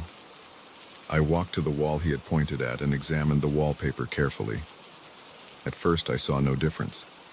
I ran my fingers along the edge where the wallpaper met the corner. I pressed lightly, feeling for a gap. My fingertips felt a slight crack in the plaster. I pulled at the wallpaper. It tore a little. I hesitated. The house was mine now. I could tear wallpaper if I wanted, but it felt strange. I looked at the mirror. The other man gave a single nod as if encouraging me. I used my fingernail to lift the corner of the wallpaper. It peeled slowly, making a soft ripping sound. Beneath it, I saw old wood. It did not match the rest of the wall. There was a rectangular piece of wood about 2 feet wide and 1 foot tall, fitted into the plaster. It had a small hole at one end, maybe for a handle. I tried to pull it. It was stuck. I looked back at the mirror. The other man stood up again, walked closer, and tapped where his latch would be. I pressed where I thought a latch might be in my wall. I felt something move under my thumb. I pushed harder. I heard a soft click. The panel popped open slightly. I gripped its edge and pulled it out. Behind it was a shallow compartment. Inside, I saw a small wooden box, dusty and plain. I pulled out the box. It wasn't heavy. I opened it. Inside were a few old papers and a large iron key. The papers looked like old property records, handwritten notes, and something that looked like a diagram of the house's layout. The handwriting was old-fashioned, a bit faded. I didn't care about that right now. I held the key in my hand. It felt cold and smooth. I looked at the mirror. The other man watched me carefully. He nodded once. Then he stepped back, returned to his bed, and sat down. He stared at me for a long moment. I waited, but he made no more gestures. I tried to say something, but he couldn't hear me, and I couldn't hear him. I took the box and key and placed them on my bed. I examined them under the lamp. The papers mentioned a locked storeroom in the basement. They showed a sketch of the house, with an extra space under the stairs that I hadn't noticed. The key probably opened it. I didn't know what I would find there, but the other man in the mirror had shown me this hidden compartment. Maybe he wanted me to find this stuff. I glanced back at the mirror. The reflection showed the twisted room still, but now I noticed that the other man's eyes looked less tense. He stood up and walked slowly to the mirror again. He lifted his hand and placed it flat against his side. I did the same. The glass felt cool.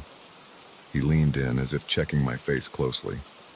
I saw details of his face, a small scar near his eyebrow, a faint stubble on his chin. He looked just like me, but tired. I didn't know how else to react.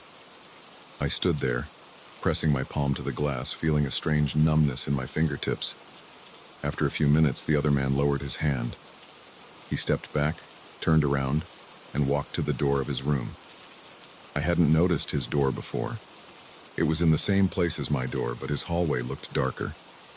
He paused at the threshold, looked back at me one more time, and then left. I watched him go. He did not come back. I waited a bit longer, then turned off the lamp and tried to sleep. It was hard. My mind was full of questions. I stared at the ceiling, listening to my breathing, feeling my heart gradually slow down. Eventually, I dozed off. In the morning, I woke up with a stiff neck. I got up slowly, my muscles sore. I looked at the wardrobe. It reflected my room as it was. There was no delay in my reflection. I moved my arm up and down. Perfect sync. My heart sank a bit, thinking maybe I'd imagined the whole thing. But I turned to the wall and saw the torn wallpaper.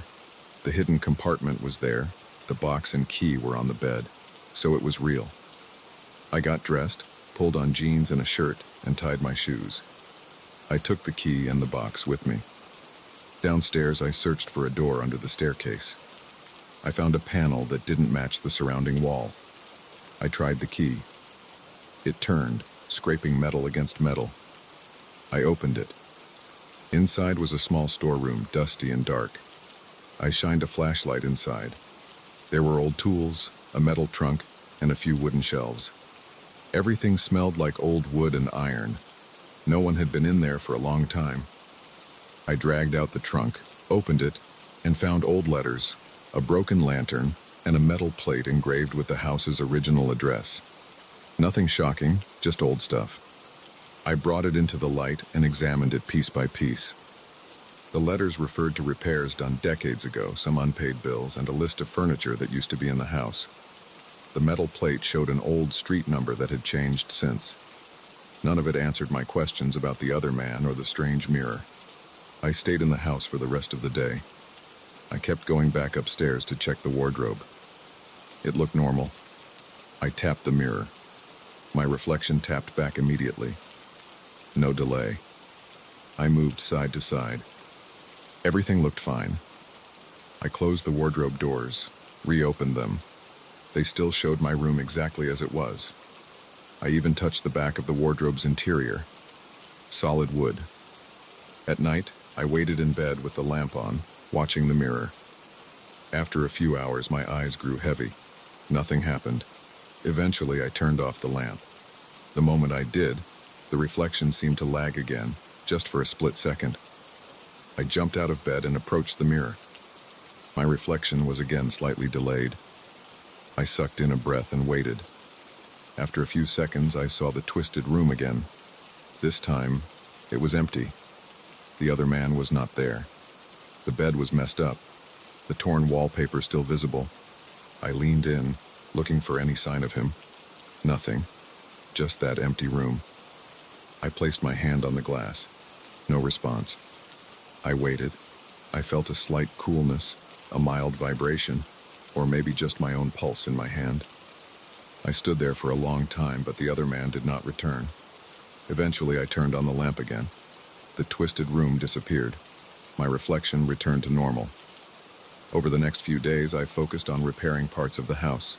I cleaned the storeroom, organized the old papers, and decided to keep the key and the box safe in a drawer. I checked the wardrobe every night. Sometimes after I turned off the light, I would see that other room. Sometimes I would catch a glimpse of the other man, just a short glimpse of him stepping out of sight. He never pointed at anything again. He never tried to speak. He was just there, moving quietly in that strange version of my bedroom. I never found out exactly what he wanted. Maybe he just wanted me to find that hidden compartment. Maybe he wanted to show me the old storeroom. Maybe he needed me to discover something that was hidden for years. I don't know. I kept living in that house. I replaced wallpaper, fixed the floors, and got some furniture that matched my taste. The wardrobe stayed in the same place. I did not remove it. I let it be. At night, I sometimes turned off all the lights and watched the mirror. Sometimes the other man appeared, but he never tried to communicate again. He just stood there, or sat on the bed, or walked around the room. Sometimes he left and didn't come back for days. I learned to accept it. The mirror showed me something that first night, something I never imagined was possible. I got used to it. Over time, the fear turned into a kind of tense curiosity. I slept better once I understood that nothing bad happened. The other man never threatened me. He never tried to harm me. He only pointed at that wall and showed me something hidden. After that, it was just quiet visits and long silences. I live here now. The old house is my home. I have the wardrobe with the mirrored doors. I have the memory of that first night. And every so often I turn off the lamp, look into the mirror, and see him there, watching me from that other room, moving a bit slower than I do, as if time works differently for him. He never smiles. never frowns. He's just there. And I stand on my side, feeling my heart beat in my chest, wondering what he's doing, and waiting for the day he might point to something else. But he doesn't. He just stays. And so do I.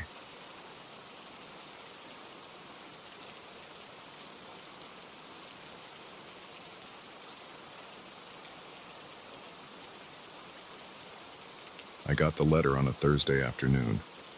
It arrived in a plain white envelope with my address on the front and no return address. I remember feeling a slight discomfort as I opened it, expecting at least a company logo or some printed advertisement. Instead, I found a single sheet of paper completely blank. I held it up to the light, felt its texture, and examined its edges, but saw nothing. At first, I thought it was some dumb prank. I tossed the envelope aside and placed the paper on my kitchen table, annoyed but not concerned. I went about my day without thinking much about it. That evening, as I was sitting in the dim light of my living room, I noticed the envelope and the paper still on the table. I had a small candle lit nearby because the overhead light in that room tends to flicker.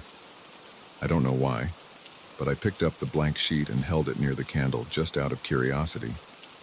The heat of the flame made my fingertips warm. As I brought the paper closer, something appeared on its surface. Black letters formed slowly, as if drawn by an invisible hand. I leaned in, trying to read them. I saw the start of a sentence, but as I tried to focus, the words faded. I tried again, holding the page closer to the flame, tilting it slightly. For a second, I saw clear black letters. I made out a few words, something about watching and you, but then the letters vanished. I felt a strange rush in my chest, like a mild panic. I set the paper down and blew out the candle, my heart beating fast. I spent the rest of that night wondering what I had just seen. There were no obvious marks on the paper in regular light. I tried holding it under a lamp, even in front of my bathroom mirror, but nothing came up. Only near the candle flame had those letters appeared. I kept thinking about it, unable to relax. I had a late dinner and tried to watch some TV. But after a while, I returned to the table. I lit the candle again and tried once more to see the words. This time, I noticed a faint outline of letters forming. I leaned in, holding my breath. The letters turned darker for a split second. I saw something like "do not," and then they disappeared again. My neck was tense and I felt a kind of stiffness in my jaw. I tried a third time, bringing the paper so close to the flame that I worried I might scorch it, but still the letters refused to stay. I kept seeing fragments. Do not. I am. You. They would appear in bursts and then fade. My shoulders grew tight, and I could feel my legs trembling. I gave up for the night. The next day, I tried to forget about it. I went to work, returned home, made myself a simple meal, and pretended the letter did not matter. But I was lying to myself. Deep down, I needed to know what the hidden words said. That night, I sat down at my kitchen table with the candle again. I waited until it was completely dark outside. I turned off every light in the house except for the candle's flame. The room was quiet. I could hear my own breathing. I held the paper in front of the flame and watched carefully. The letters appeared and disappeared too fast. I tried moving the paper very slowly, changing angles, trying to catch the full sentence. The paper seemed to grow warmer in my hand, and a chill ran down my spine each time the letters formed and vanished. My fingers were getting sweaty, and I wiped my hand on my pants. As I tried again and again, I began to hear soft sounds around me. At first, I thought it was the wind outside or maybe the old wooden beams in the ceiling, but then I realized these were voices, very faint, whispering from different corners of the room. I froze. My throat tightened. I set the paper down and looked around. I saw nothing but the empty room. Still, the whispering continued, coming from near the walls, under the table, behind my chair. The voices had no clear words, just a muffled sound, like air passing through clenched teeth. I felt the hairs on my arms stand up. My heart pounded and my head felt light. I forced myself to stay calm. I reached for the paper again and tried once more, holding it near the flame. The letters flashed in front of my eyes, and this time I caught a few words clearly. Do not ignore. Before I could read more, they vanished. I breathed hard, and the voices grew louder. I heard angry whispers and something like a hiss. I lowered the paper and said in a shaky voice, "Who's there?" No one answered. The voices did not stop. My stomach felt tight, and I could feel sweat on my forehead. I tried to act tough.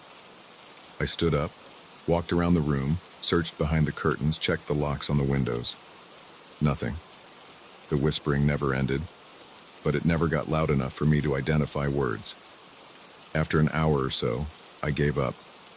I blew out the candle and went to bed, trying not to think about it. I did not sleep well. I woke up many times that night, sweating and breathing heavily. On the third night, I decided to record what was happening. I put my phone on the table, opened a voice recording app, and started filming with its camera as well. I placed the candle in the center of the table and sat down. I tried to keep my hands steady. The paper looked so ordinary under the candlelight. I held it up once again and watched as the letters flickered into view. I saw a phrase, "Do not ignore this warning." I tried to hold the paper still, and I read a bit more. "I am watching you," and then it vanished again. I exhaled sharply, and the whispering started again, this time closer, right behind my chair. I whipped my head around, saw nothing. I listened to my phone's microphone hiss quietly. I wanted to see if it picked up anything. I tried one more time with the paper. This time I got a longer glimpse. "Do not ignore this warning. I am watching you. Do not try to run. I know where you are." My heart pounded so hard it hurt. I felt sweat running down my back. My hands were shaking so badly I almost dropped the paper. The voices got louder. I could hear them circling around me. I felt something brush against my arm, but when I looked, nothing was there. I snuffed out the candle and turned on the kitchen light. The whispering stopped at once. The room looked normal again. I checked my phone. The recording showed me sitting there, holding the paper, but there were no visible letters on the screen. The microphone only picked up my own breathing and the faint crackle of the candle flame. No whispers, no strange noises. I felt frustrated and uneasy. I knew what I heard, what I saw. I could not have imagined it. My pulse was still racing and my stomach felt cramped. My legs were weak when I stood up.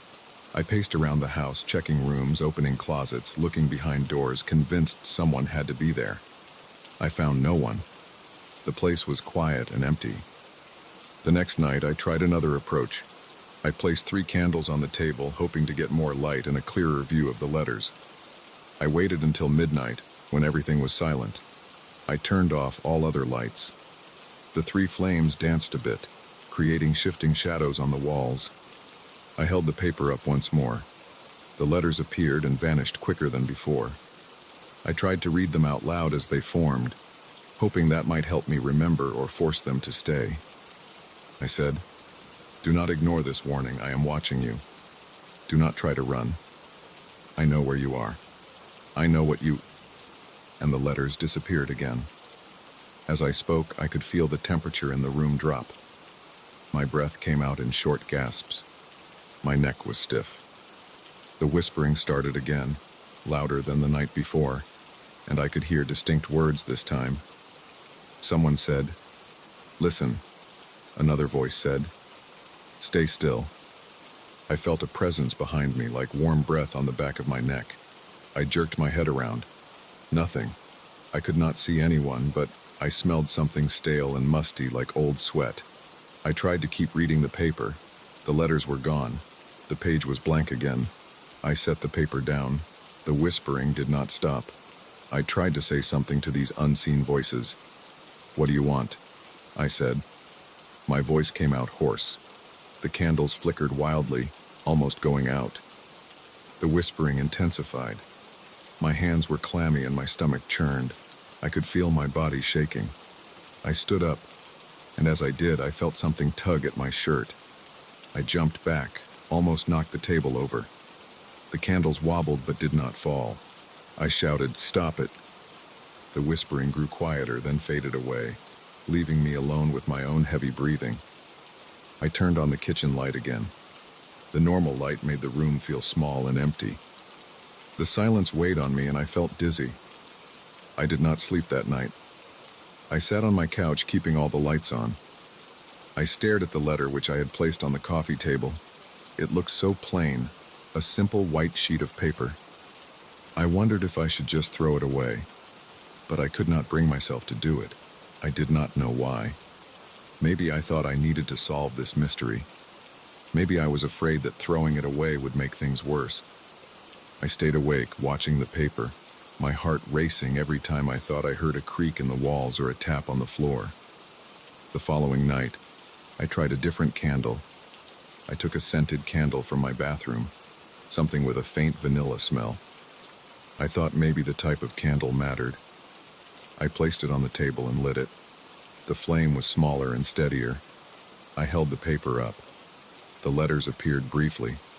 I caught only a few words. Do not ignore. I watch. You cannot hide. You cannot.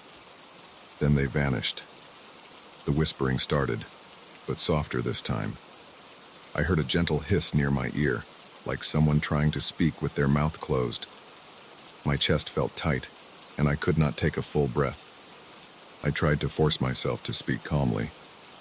I'm here, I said. I see your message. What do you want me to do? Silence, then a faint whisper. Obey. My spine tingled and my eyes watered.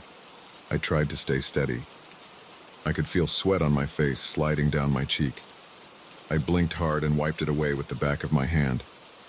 I tried to keep the paper near the flame for a longer time, moving it slowly, hoping to make sense of the full message.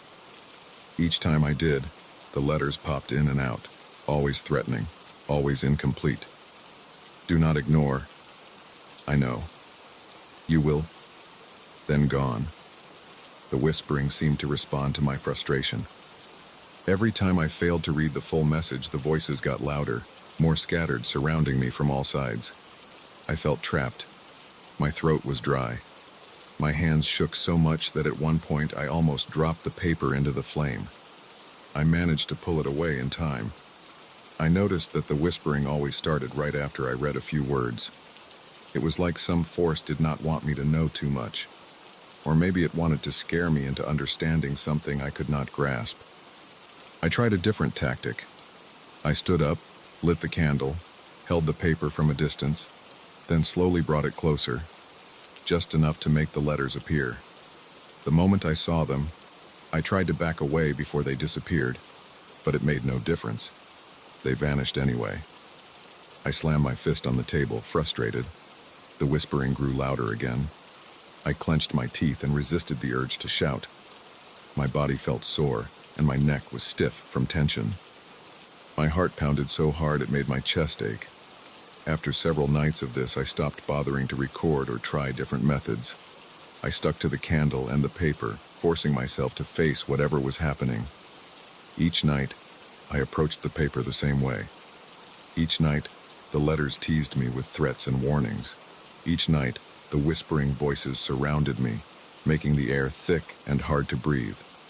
I was tired. My eyes were bloodshot from lack of sleep. My hands trembled constantly, even during the day. I ate less and I felt on edge all the time.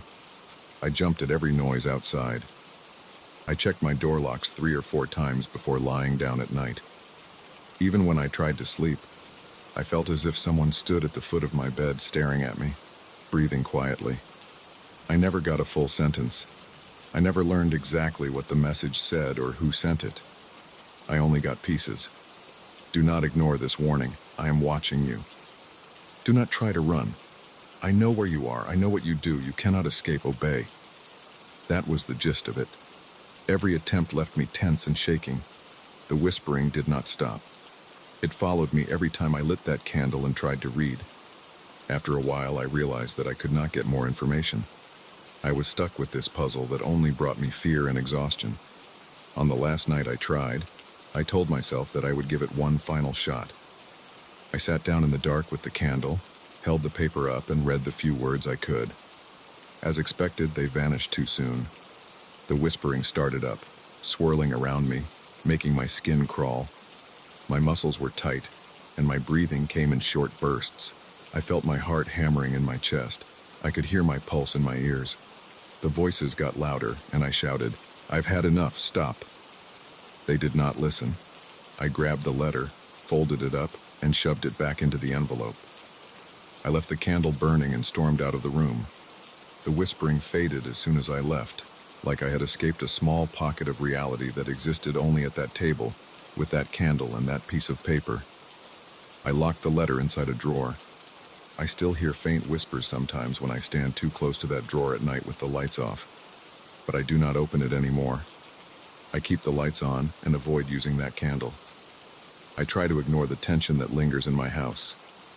I do not know who sent that letter or why. I have no answers. I just know that every attempt to read it, every time I tried to understand, brought more fear, more whispered threats, and no relief. Now I do my best to live with the uncertainty. It is better than the alternative, standing there in the dark, sweating and shaking, listening to those voices I can't see. I may never know what was written in full, and I may never get rid of that letter. But I will not go near it with a candle again. That's the only choice I have if I want to keep my sanity.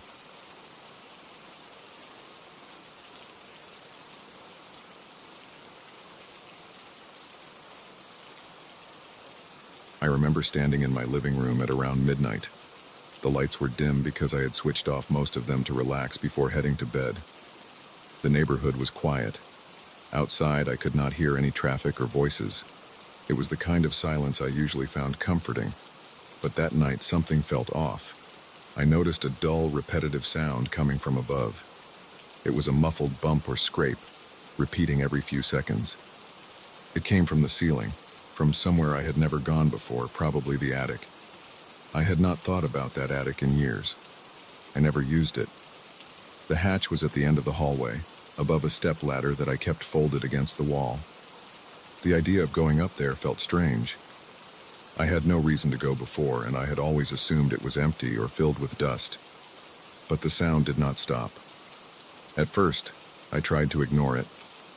I leaned against the armrest of the couch and waited, thinking it might be pipes settling or an animal walking around. But the noise had a rhythm. It was not random. It was consistent. Every few seconds something tapped, scraped, then went quiet. After about 5 minutes, I could not let it go. I turned on the hallway light and looked up at the small attic hatch.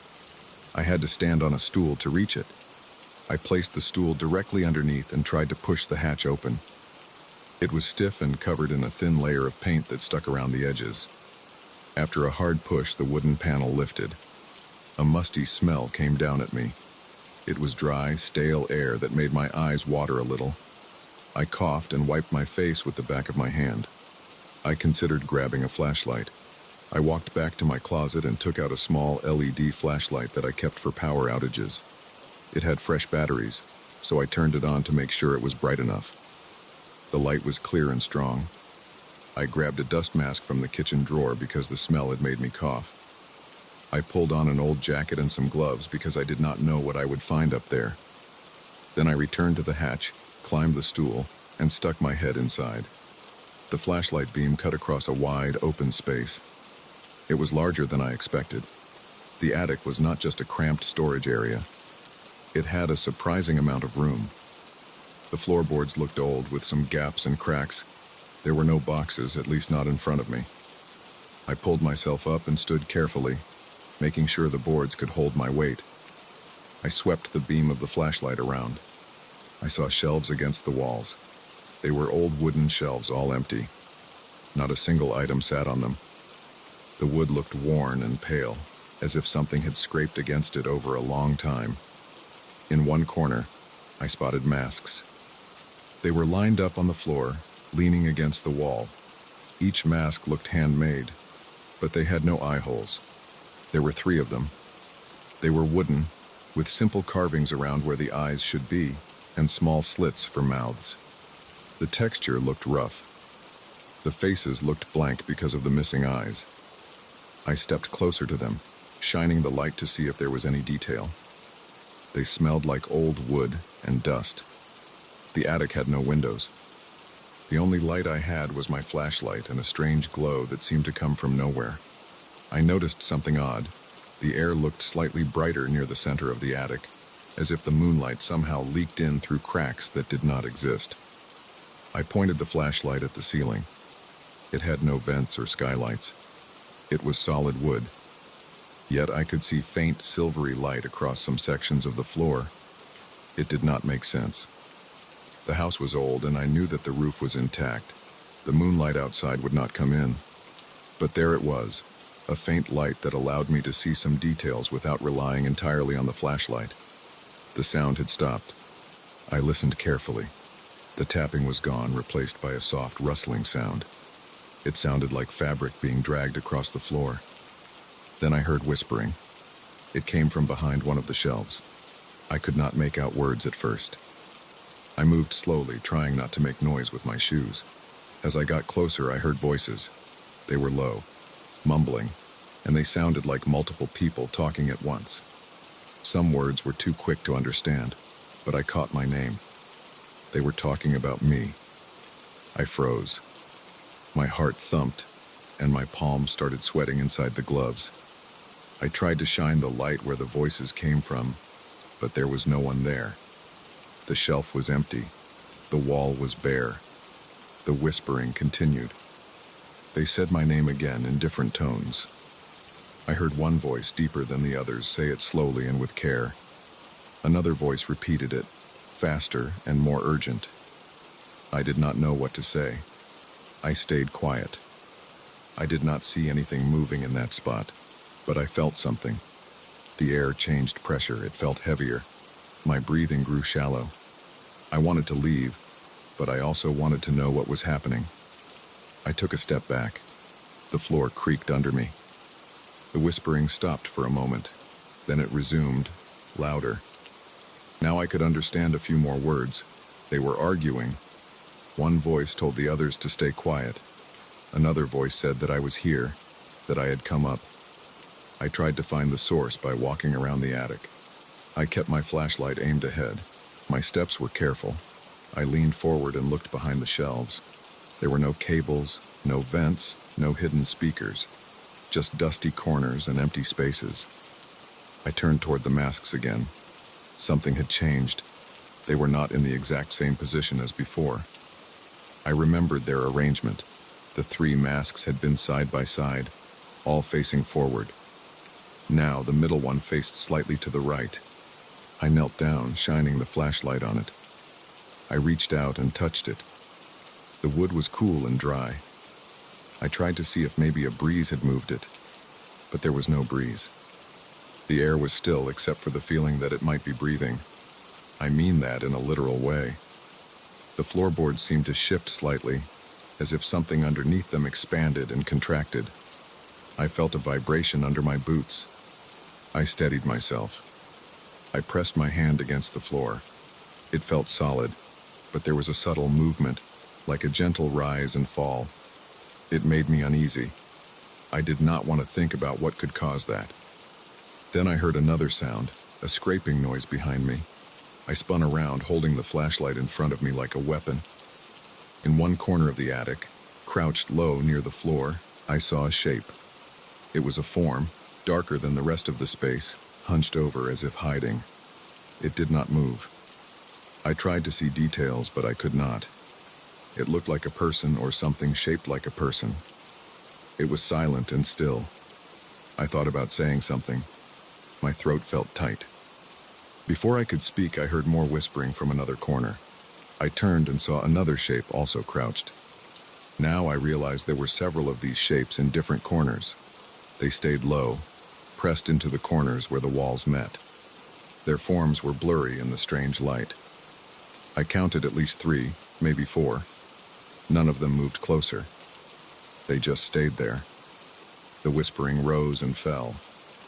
The voices said my name again. I asked, "Who are you?" My voice sounded too loud in that quiet space. The whispering continued. None of the shapes responded directly. They just kept talking among themselves. Their voices were human-like, but I could not see faces. I could not see eyes or mouths. I thought about leaving. I took a step toward the hatch, but when I looked back at where I had come from, I could not see the opening. The hatch should have been near the place I climbed up. I moved the flashlight beam along the ceiling and the floor, but the hatch was gone. I felt panic rising. My breathing got faster. My heart pounded.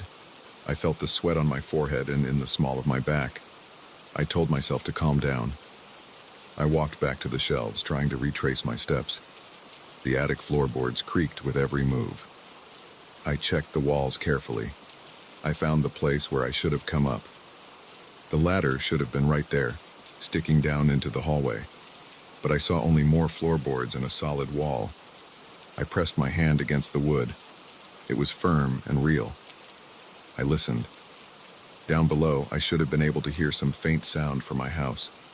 Maybe the refrigerator humming or the clock ticking. I heard nothing.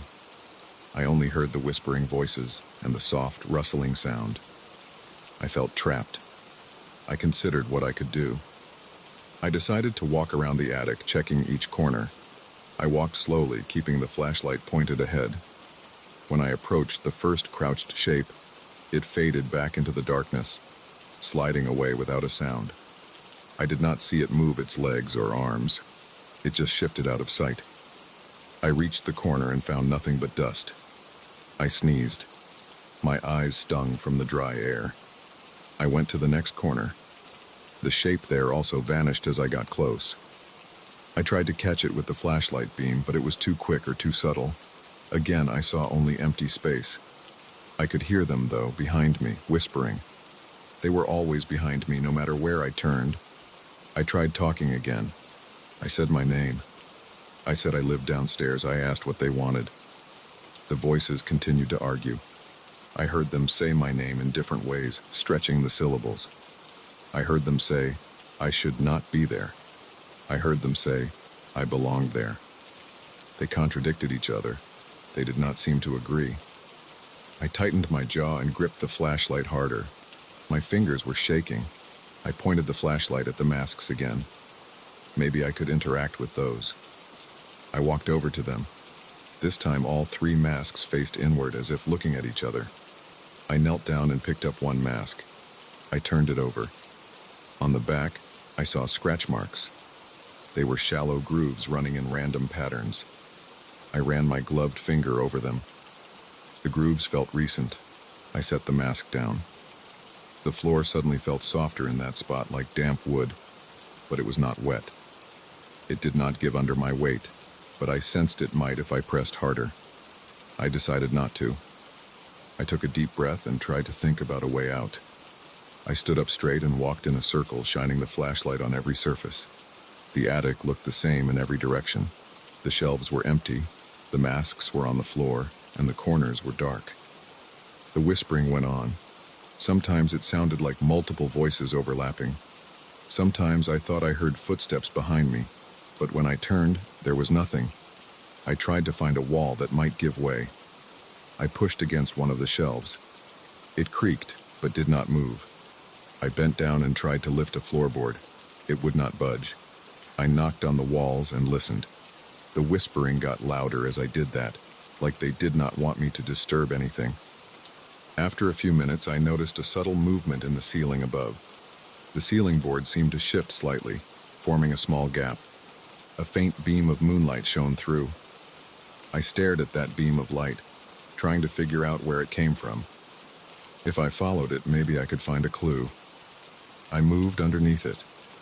I looked up. There was no hatch, no window, but I could see that the ceiling looked thinner there. I reached up with one hand and pressed against it. The wood felt pliable, as if it could bend.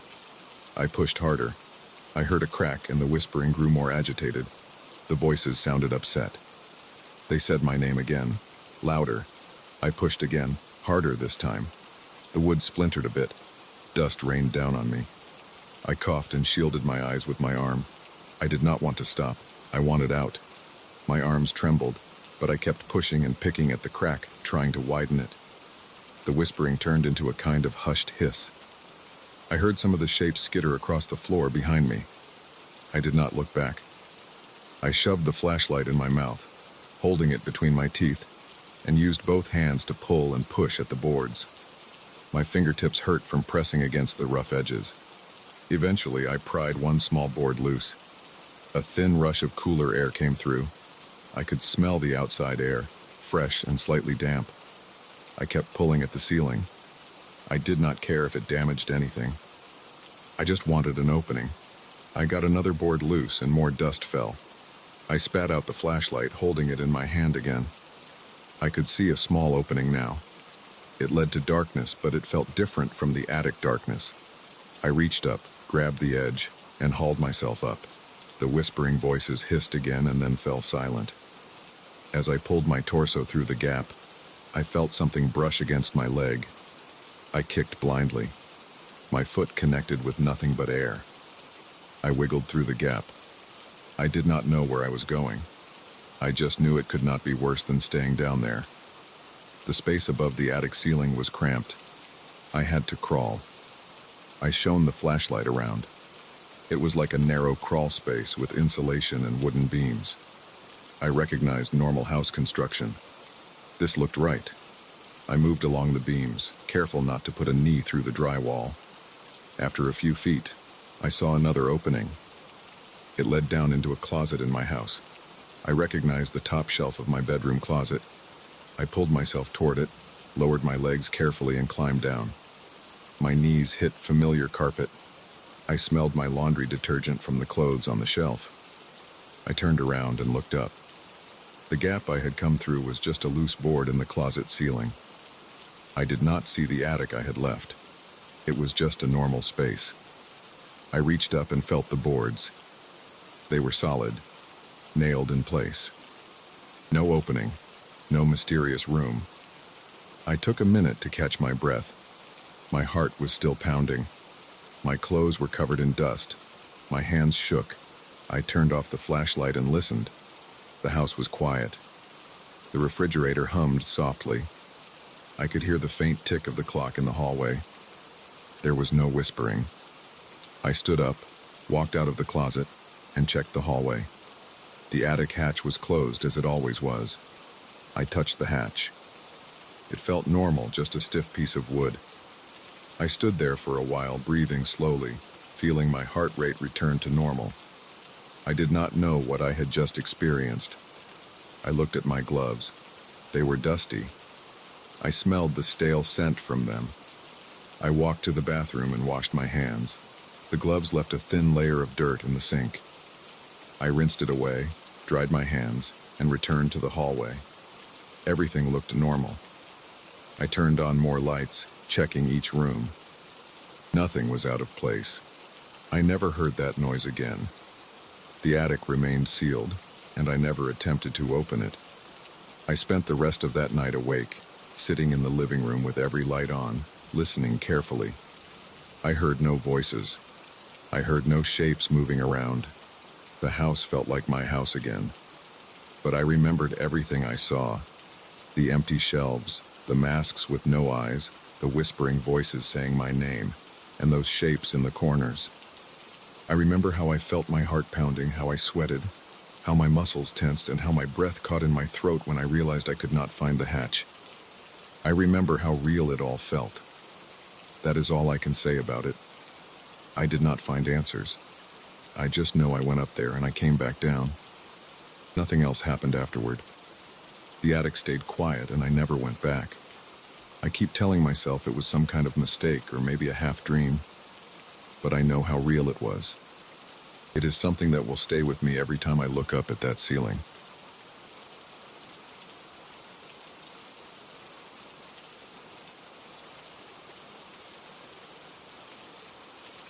I got home late that night.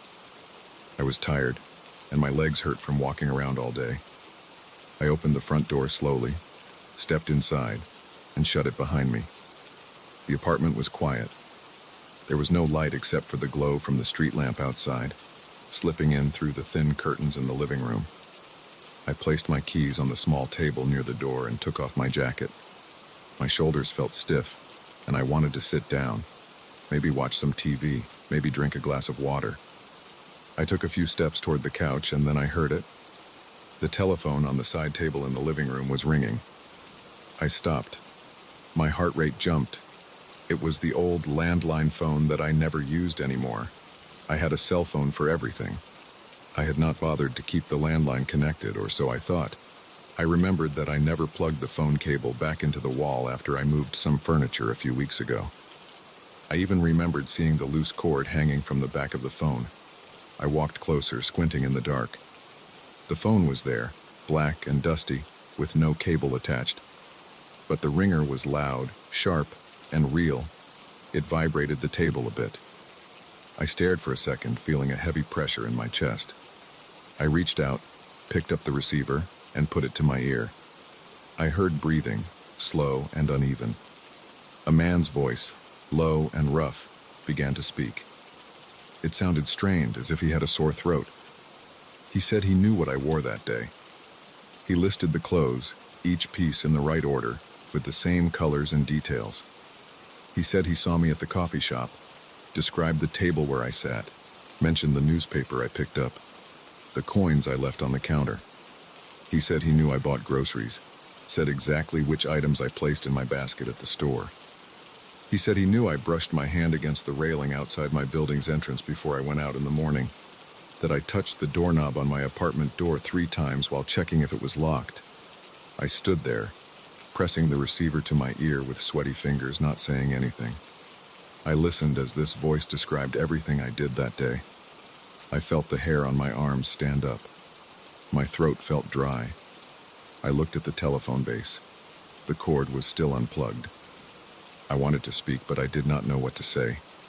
My mind was empty and my hands trembled. Then the voice said that it knew my secrets, and it laughed in a slow, low way that made my stomach tighten. Before I could ask anything, the voice stopped speaking. The line went silent. I pulled the receiver away and listened. Nothing. Just dead silence. I placed it back down. I stood there for maybe a full minute, staring at the phone, feeling the tension in my legs and my neck. I turned on the lamp and checked the phone. The cable was not connected to the wall. I unplugged the power cord from the outlet and stared at it. The phone had no reason to ring. I checked my cell phone. No missed calls. I looked out the window. The street was empty, no cars, no one at the door. I tried to calm down by walking around the living room. My heart was still beating too fast. I walked to the kitchen, grabbed a glass, filled it with tap water, and drank it. I stood by the sink listening to my own breathing. There was no sound from the living room now. The apartment felt too quiet and empty. I tried to tell myself that maybe I was too tired. Maybe I imagined something. But I knew I heard the ring. I felt it under my fingertips when I picked up the receiver. The voice was real.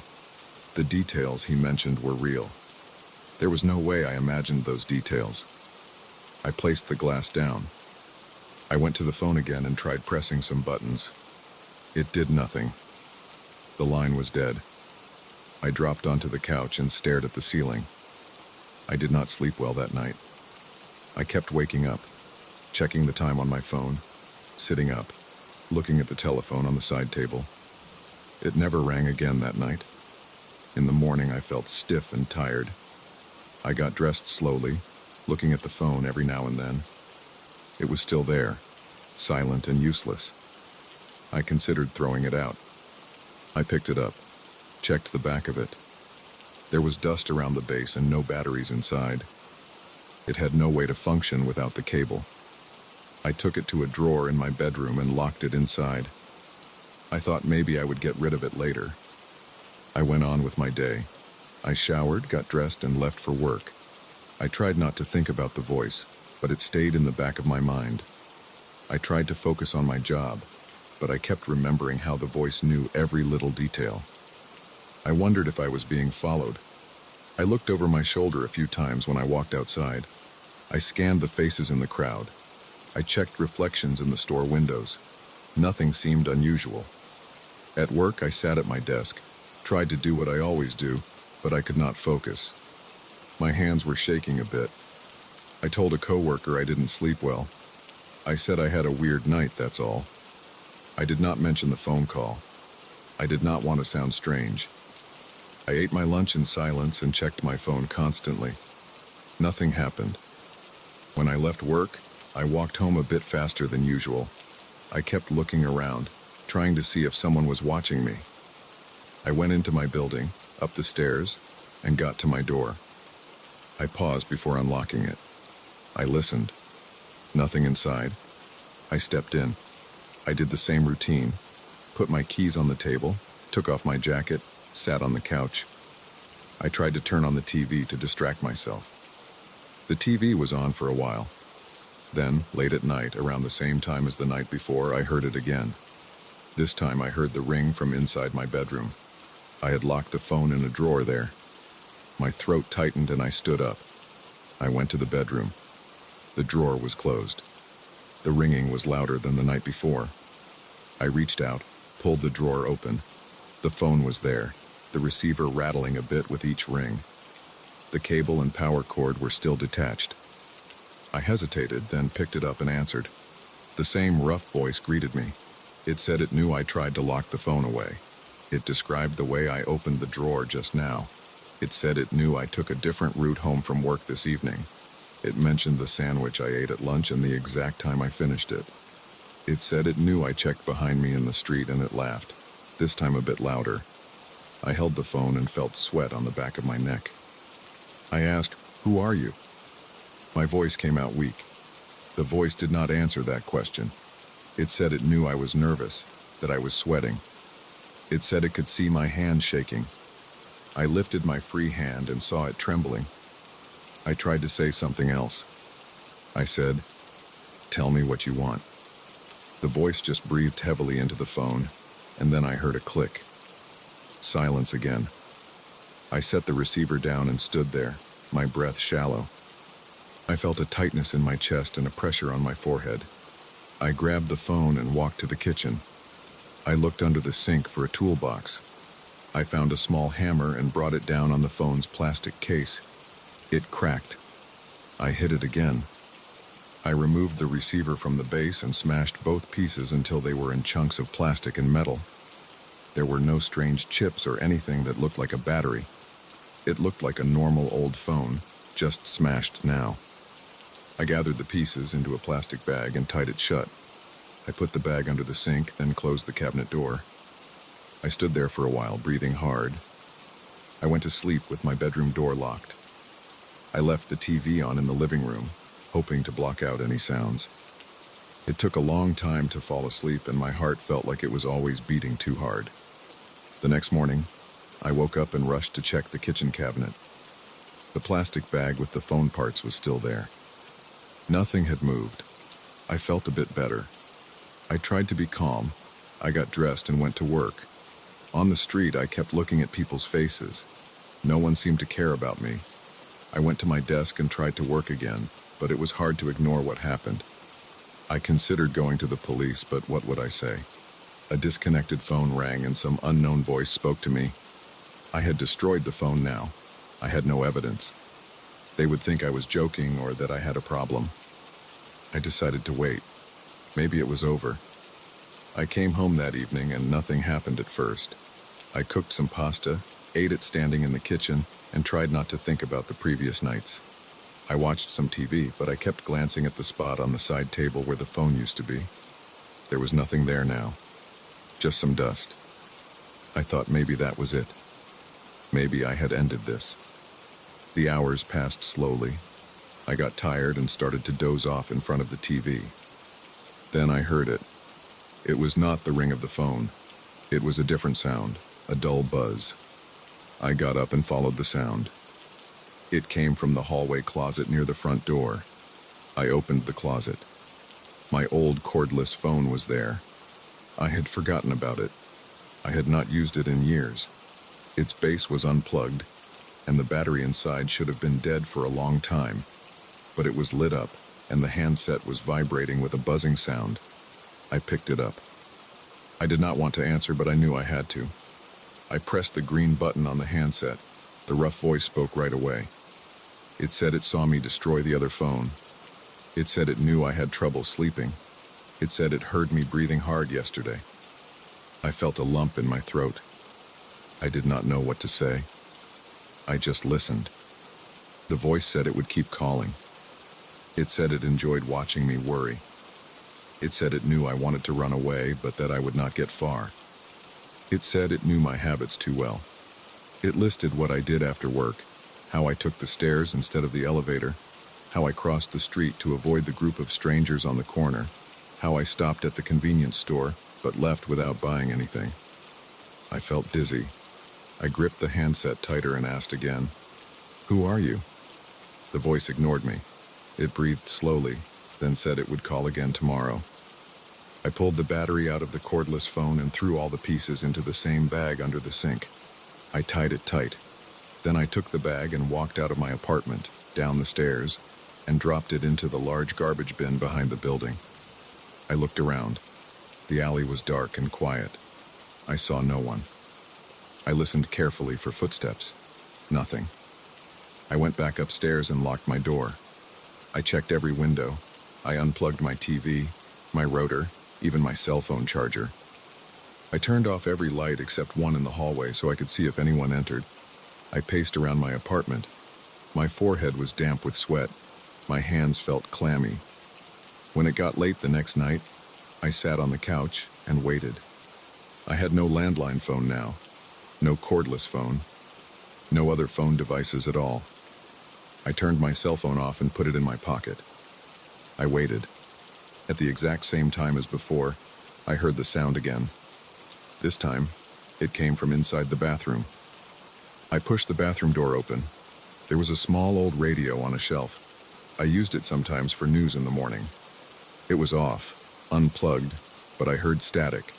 I picked it up, shook it, turned the knobs. Suddenly it stopped, and I heard the breathing again, now coming through the radio speaker. It was the same voice. It said it knew I threw the phones away. It said it did not matter what I did. It would find a way. My arms felt weak. I nearly dropped the radio. I held it tight and listened. The voice said I should stop trying to get rid of my devices. It said it could use anything. It said it knew I was standing there wearing the same pants as yesterday. It said I should look at myself in the mirror. I turned and looked in the bathroom mirror. I saw my own face pale, with dark circles under the eyes. I felt my heart pounding in my ears.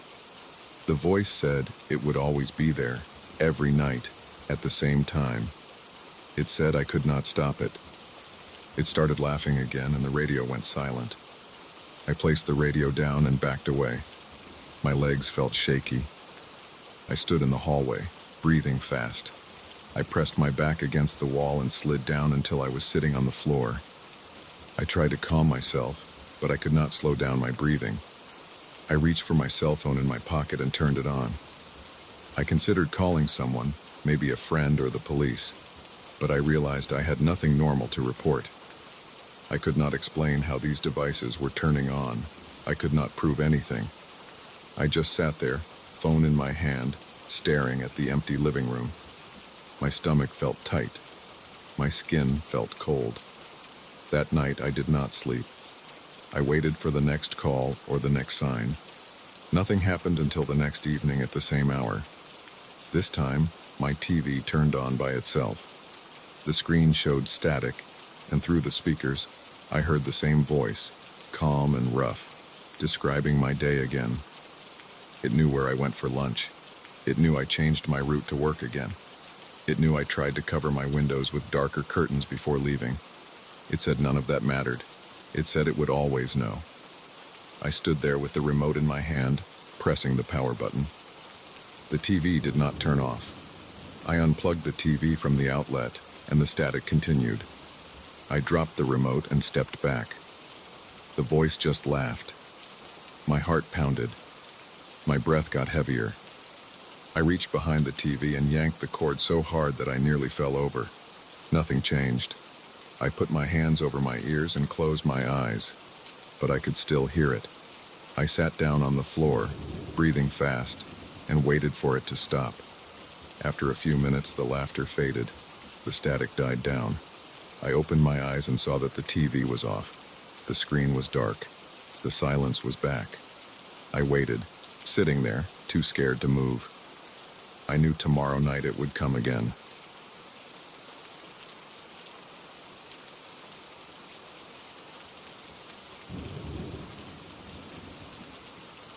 I remember the first time I felt it.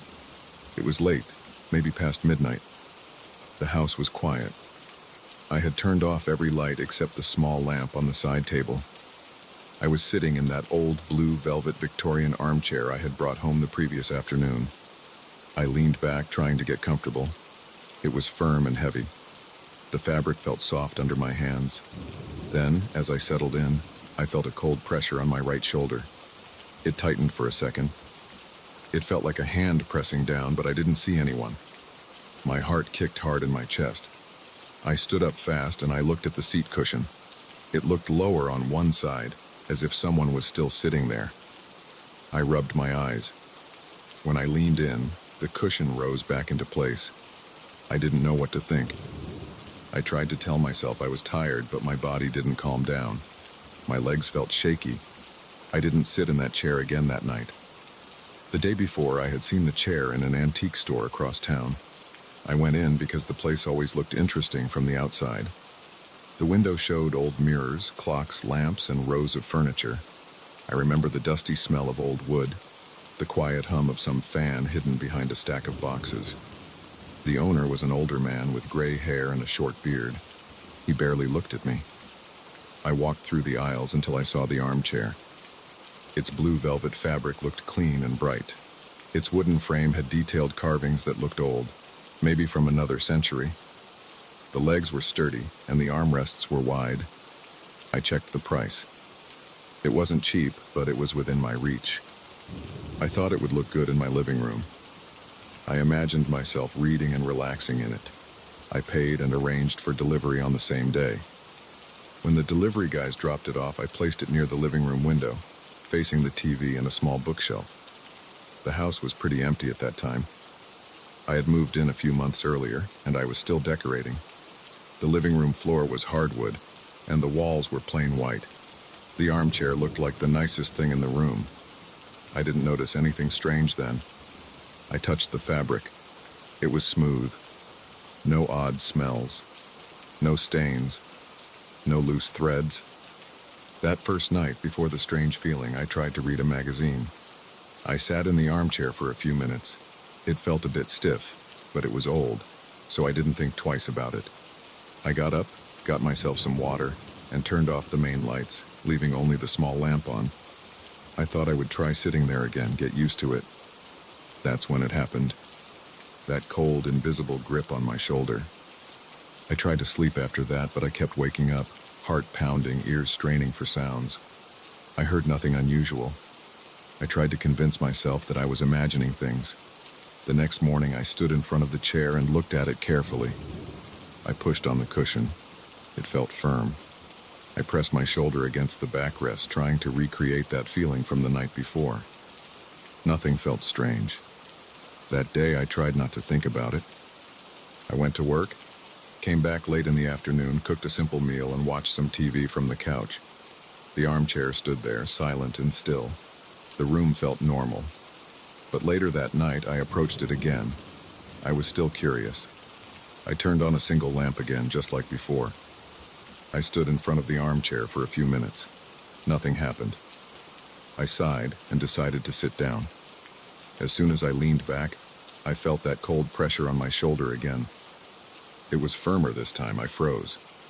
I looked down at my shoulder. I saw no hand. I tried to move my body a little, and the pressure moved with me as if something was gripping me. My heart thumped. I stood up again. This time, I saw the cushion sink on the left side as if there was weight on it. I could almost see an outline of where a body might be. I stepped back. The cushion slowly returned to normal. My hands were sweating and I wiped them on my pants. I said nothing. I just stared. The chair sat empty. I went to the kitchen, splashed cold water on my face, and returned. I refused to believe it was real. I tried touching the chair all over, checking if there was some hidden mechanism. I found nothing. The chair felt normal. I tried sitting again. This time I felt the pressure almost immediately. It was on my right shoulder again, as if trying to push me forward. I stood up, breathing fast.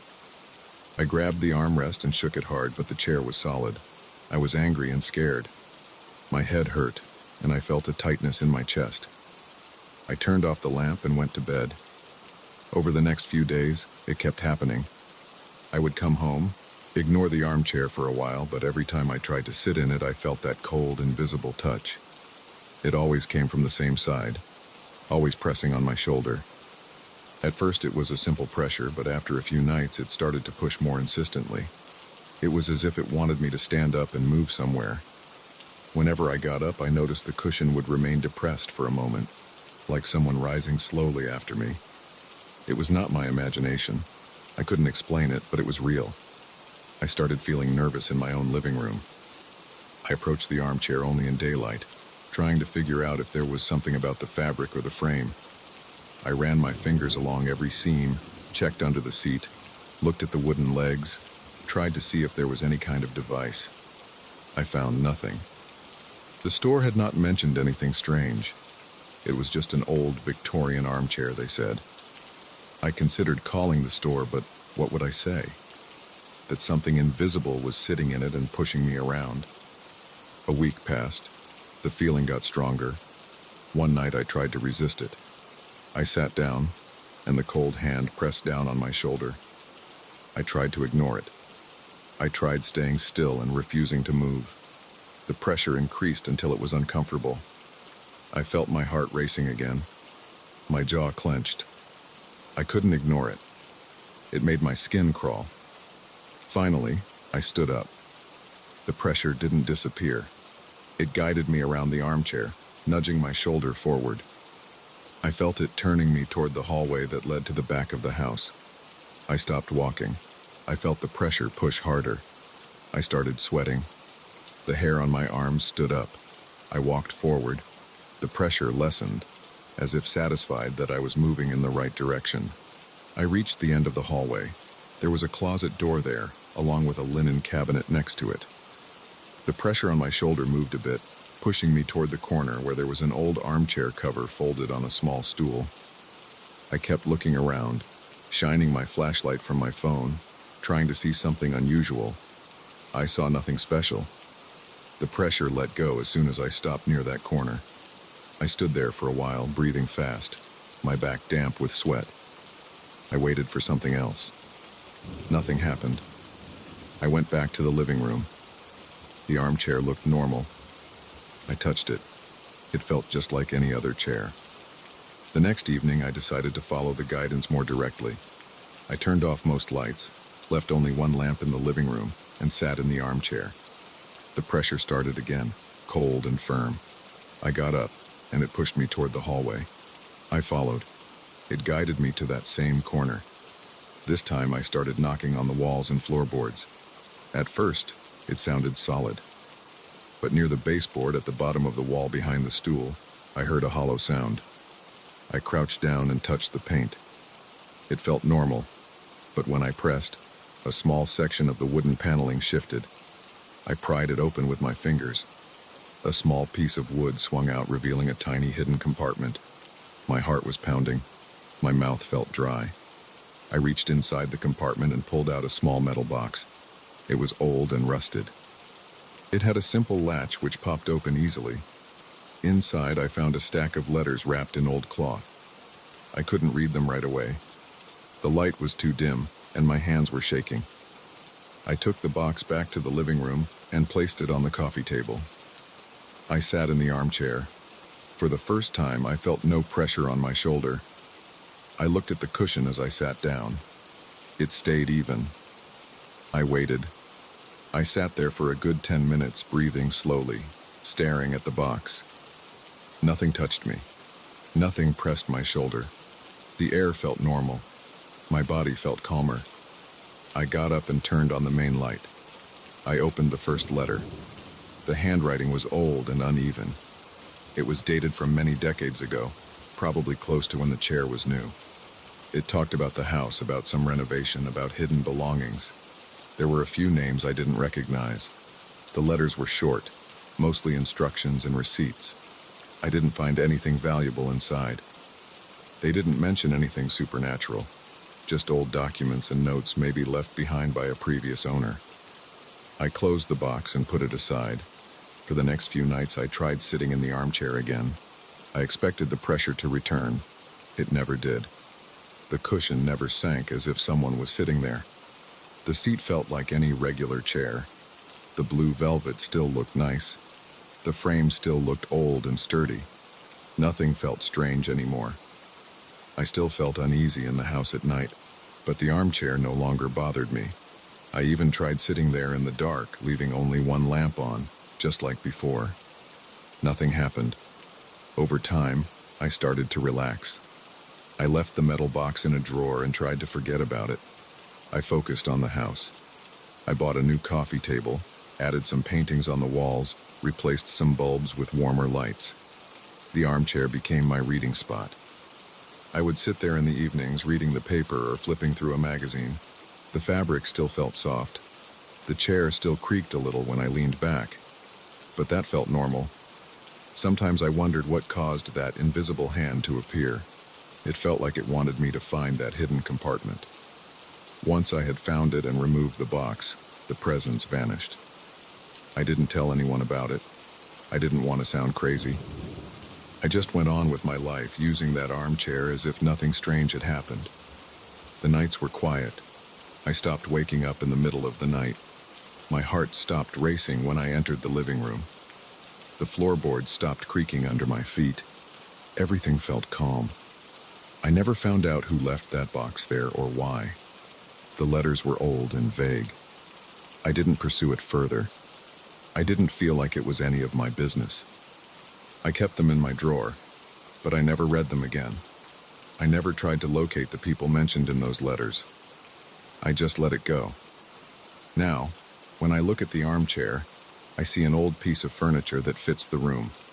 I see blue velvet and carved wood. I feel a comfortable seat and a solid frame. I don't feel cold hands. I don't see the cushion sinking when I stand up. And I don't feel anyone guiding me through my own house. I sit. I rest my elbows on the armrests and I enjoy the quiet. The house feels normal. I don't have an explanation. I don't need one. The presence is gone, and I can sit in my armchair without feeling a chill on my shoulder. I can lean back without feeling a push to move somewhere else. I can relax. My heart stays steady, my palms stay dry, and the room stays still. The armchair is just an armchair now, and I'm fine with that.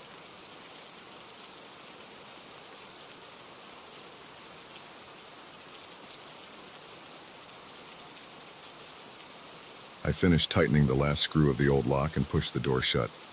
I test the handle once, twice. It seems fine. I put the key in from the inside and turn it. It clicks smoothly. I pull on the door. It doesn't open. I frown and try again. Nothing. I turn the key the other way, expecting the latch to retract. It doesn't. I pull harder. No movement. The door is stuck. I try to turn the key again. As I do this, I hear a low laugh from the other side. It's faint but clear enough. The hair on my arm stands up and I freeze holding the key. There's nobody out there. I lean closer and listen. There's a quiet scratch on the wood, like someone running their nails along it. I stand there, pressing my ear against the door, my heart beating faster. I try the key again. The lock won't open. I live alone. I was replacing my front door's modern lock with an older antique one I found in the garage. I thought it would look nice and might be sturdier. Now, from inside my own living room, I can't open my front door. I test the handle again, pressing my shoulder against it. Nothing. I wiggle the key, pull it out, reinsert it, try again. No luck. Each time the key turns, I hear that muffled laughing outside. It's not loud, but it's distinct. I feel my chest tighten. I look around the living room, expecting something to have changed. Everything looks normal. My couch, the television, the coffee table with a few magazines, a lamp in the corner, a small cabinet near the wall. Nothing unusual. I lean in close to the door and speak quietly. "Hello?" I ask. I wait. There's a dry scratching sound in response. It's like fingernails or maybe something sharp being dragged slowly across the door's surface. I can't see anyone through the peephole because I had removed it earlier to install the antique lock. The door is solid wood with no glass panels. I have no idea who or what is out there. I try to keep my voice steady. "Who's there?" No direct answer. I wait, pressing my palm against the door. I feel a slight vibration, like a gentle tapping from the outside. My throat feels dry. I step away and try to think. I can leave through a window if I have to. I walk to the window facing the street. It's locked. I unlock it and try sliding it open. It's stuck. The old frame sometimes swells, and I usually have to put my shoulder into it. I press hard. It won't budge. I try the other window by the television. Same thing. I never had this much trouble opening these windows before. Something feels off. I can't explain it, but my hands are shaking. I check the back door. It's in the kitchen. I turn the knob and pull. It's jammed too. I try to twist the deadbolt, but it's stuck. I return to the front door, holding the key in my hand. I insert it again and turn it slowly. There's a small creak. As I try to pull the door open, the laughter outside resumes. It sounds like someone holding their mouth close to the door and chuckling softly, almost as if amused by my attempts. I try to ignore it and focus on the lock itself. The lock is old, heavy, made of iron. It should work fine from inside. I installed it according to the instructions. It can't just fail like this. I kneel down and examine it. The keyhole, the latch, the strike plate all look correct. I push the door expecting it to move at least a little. It doesn't budge. My hands feel sweaty, and I wipe them on my pants. I feel trapped, and I don't understand why. I consider kicking the door, but the wood is thick and solid. I'm not sure I can break it down easily. Besides, whoever is on the other side might be waiting for me to do just that. I don't know who they are or what they want. I feel a strong urge to shout at them, tell them to leave me alone, but I hold back. I don't want to show fear. Instead, I press my ear against the door again, listening closely. There's a faint whispering. I can't make out the words. It sounds like a low voice muttering something. I swallow hard. I think I hear my name, but I can't be sure. I lean closer, and my forehead touches the wood. The whispering grows slightly louder, but the words are still unclear. It almost sounds like it's telling me something about my living room. I catch a few words. Inside the room. Secrets. Hidden. Look. I back away, feeling a chill in my neck and arms. It mentioned the living room. I look around again. Everything is ordinary. I notice my old cabinet in the corner. It's been there for years. I keep a few old tools in it, some documents, and a small wooden box I've never bothered to open. I got that box from my grandfather's house after he moved away. He said it had some old letters or something inside. I never felt the need to check. Right now, with this voice outside talking about secrets, I can't help but wonder if it wants me to open that box. My breathing is heavy. I clear my throat and try to stay calm. I move over to the cabinet. The door creaks as I open it. Inside, there's dust and a few old things I barely remember placing there. A screwdriver, a pile of old receipts, a folded cloth, and the small wooden box with a simple latch. It's about the size of a paperback book. It's slightly worn at the edges. I pick it up and hold it in my hand. It feels heavier than I expected. I look at the door, at the key still in the lock, and then back to the box. I feel foolish doing this, but I can't ignore the strange whispering and laughter.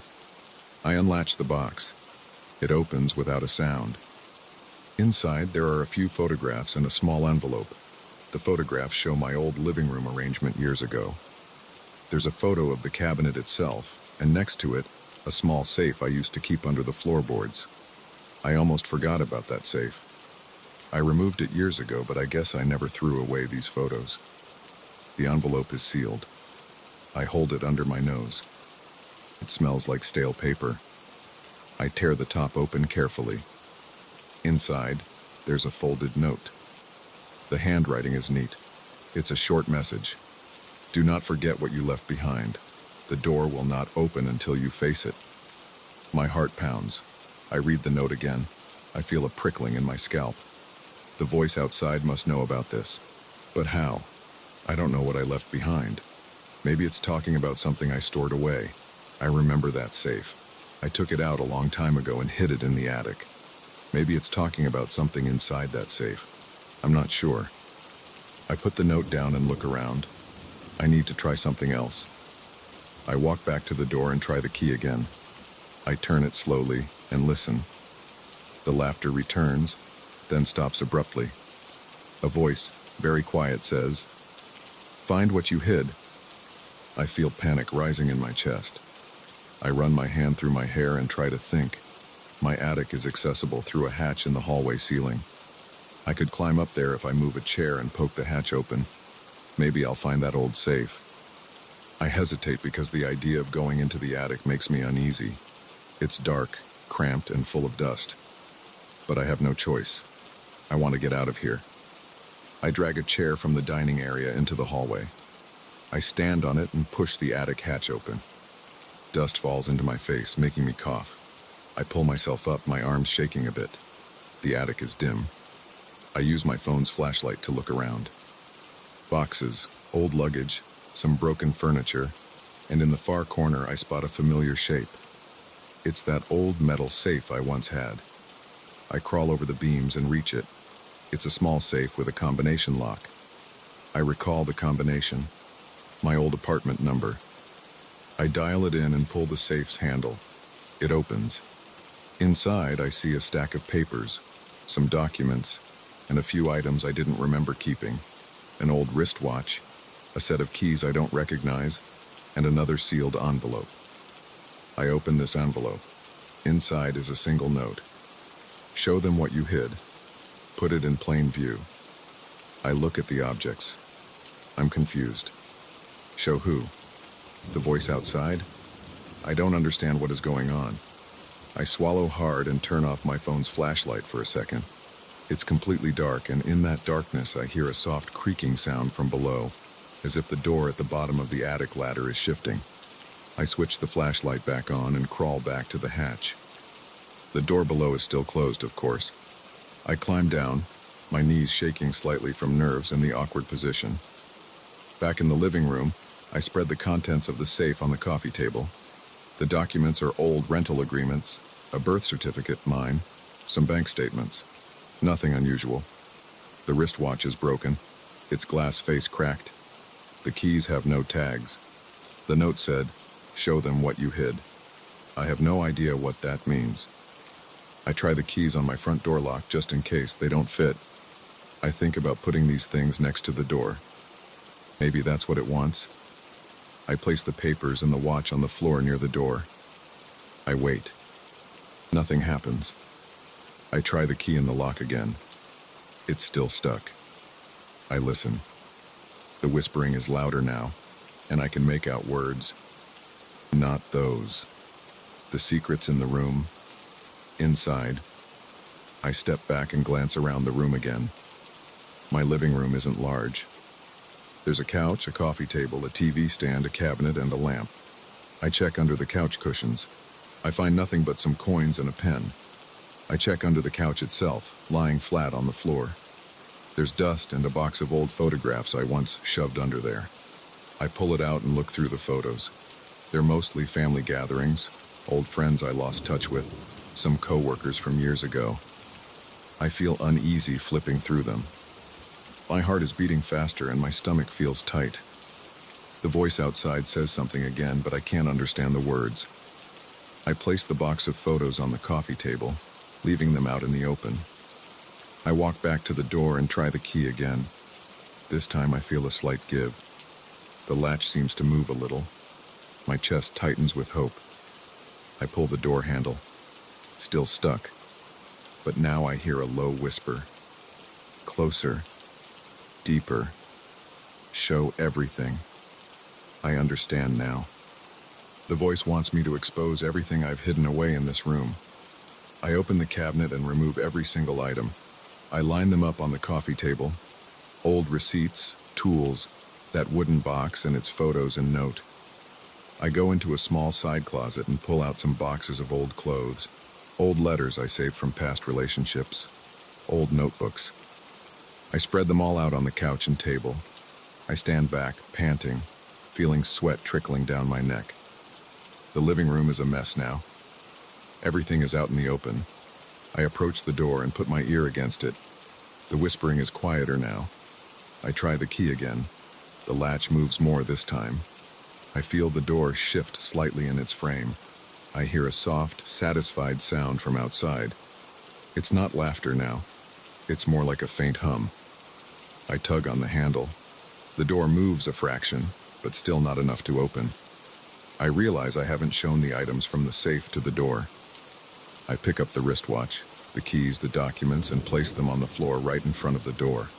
I feel silly doing this, but I have no better idea. I return to the lock and try again. The key turns more smoothly and I hear a click. The door still won't open, but it's closer now. I press my shoulder against it. It's as if someone outside is holding it shut. I wait, listening. The voice speaks again, quietly. Everything is out. You are free. My heart jumps. I try the door one more time. This time the door opens an inch. I see the hallway outside, empty and still. There's no one standing there. No shadow. No person. I push harder. The door opens halfway. I step back, stunned. The hallway looks the same as always, just quiet and empty. I lean out, look left and right. There's nothing unusual. The laughter and whispering are gone. The scratching has stopped. I stand there holding the door open with one hand, looking around my empty living room that I just turned upside down. My chest feels tight, but I'm relieved. I step out into the hallway. The air outside feels normal. I turn back to look at the door. The old lock looks fine. I test it again from the inside, leaving my foot in the door frame so it doesn't lock me in again. Now the key works normally, the latch clicking back and forth as it should. I don't know what to think. I don't want to think. I just stand there breathing slowly, trying to calm down. I consider calling someone, maybe a locksmith or a neighbor, but it's late, and I don't feel like explaining this. I walk back into my living room and look at the mess. Everything I hid away is now out in the open. I feel uneasy, but also relieved that I can move freely again. I pick up the keys from the safe and test them on my back door. They fit perfectly and unlock it. I open the back door and see my empty backyard. I lock the back door again and return to the front. The hallway outside is still empty and quiet. I close my front door but leave it unlocked this time. I sit on my couch, surrounded by old letters, boxes, and scattered memories. My heart rate slows, and I feel the tension in my shoulders easing. I don't hear any laughter or whispers anymore. There is just quiet. I stay there, breathing, looking at everything laid out around me. It feels strange, but at least I'm not trapped. At least I can leave now whenever I want. I don't know who or what was outside that door. I don't know why it forced me to drag all these old things out. But I know that for now it's over. The door works again. I'm free to go. I don't plan on using that old lock ever again.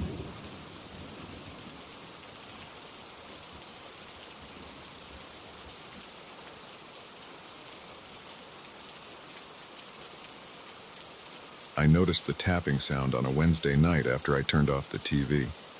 It came from the wall behind the couch in my living room. It wasn't loud. It was a steady, soft knocking. I remember feeling my stomach tense. I got up and walked over to the wall. I pressed my ear against the painted plaster. The tapping continued. I tapped back gently, and it stopped for a moment. Then it started again, like a response. I could feel my pulse pick up. I had lived in this house for about 3 years, and I had never heard anything like this before. I stood there for a while and tried to figure out what could be causing it.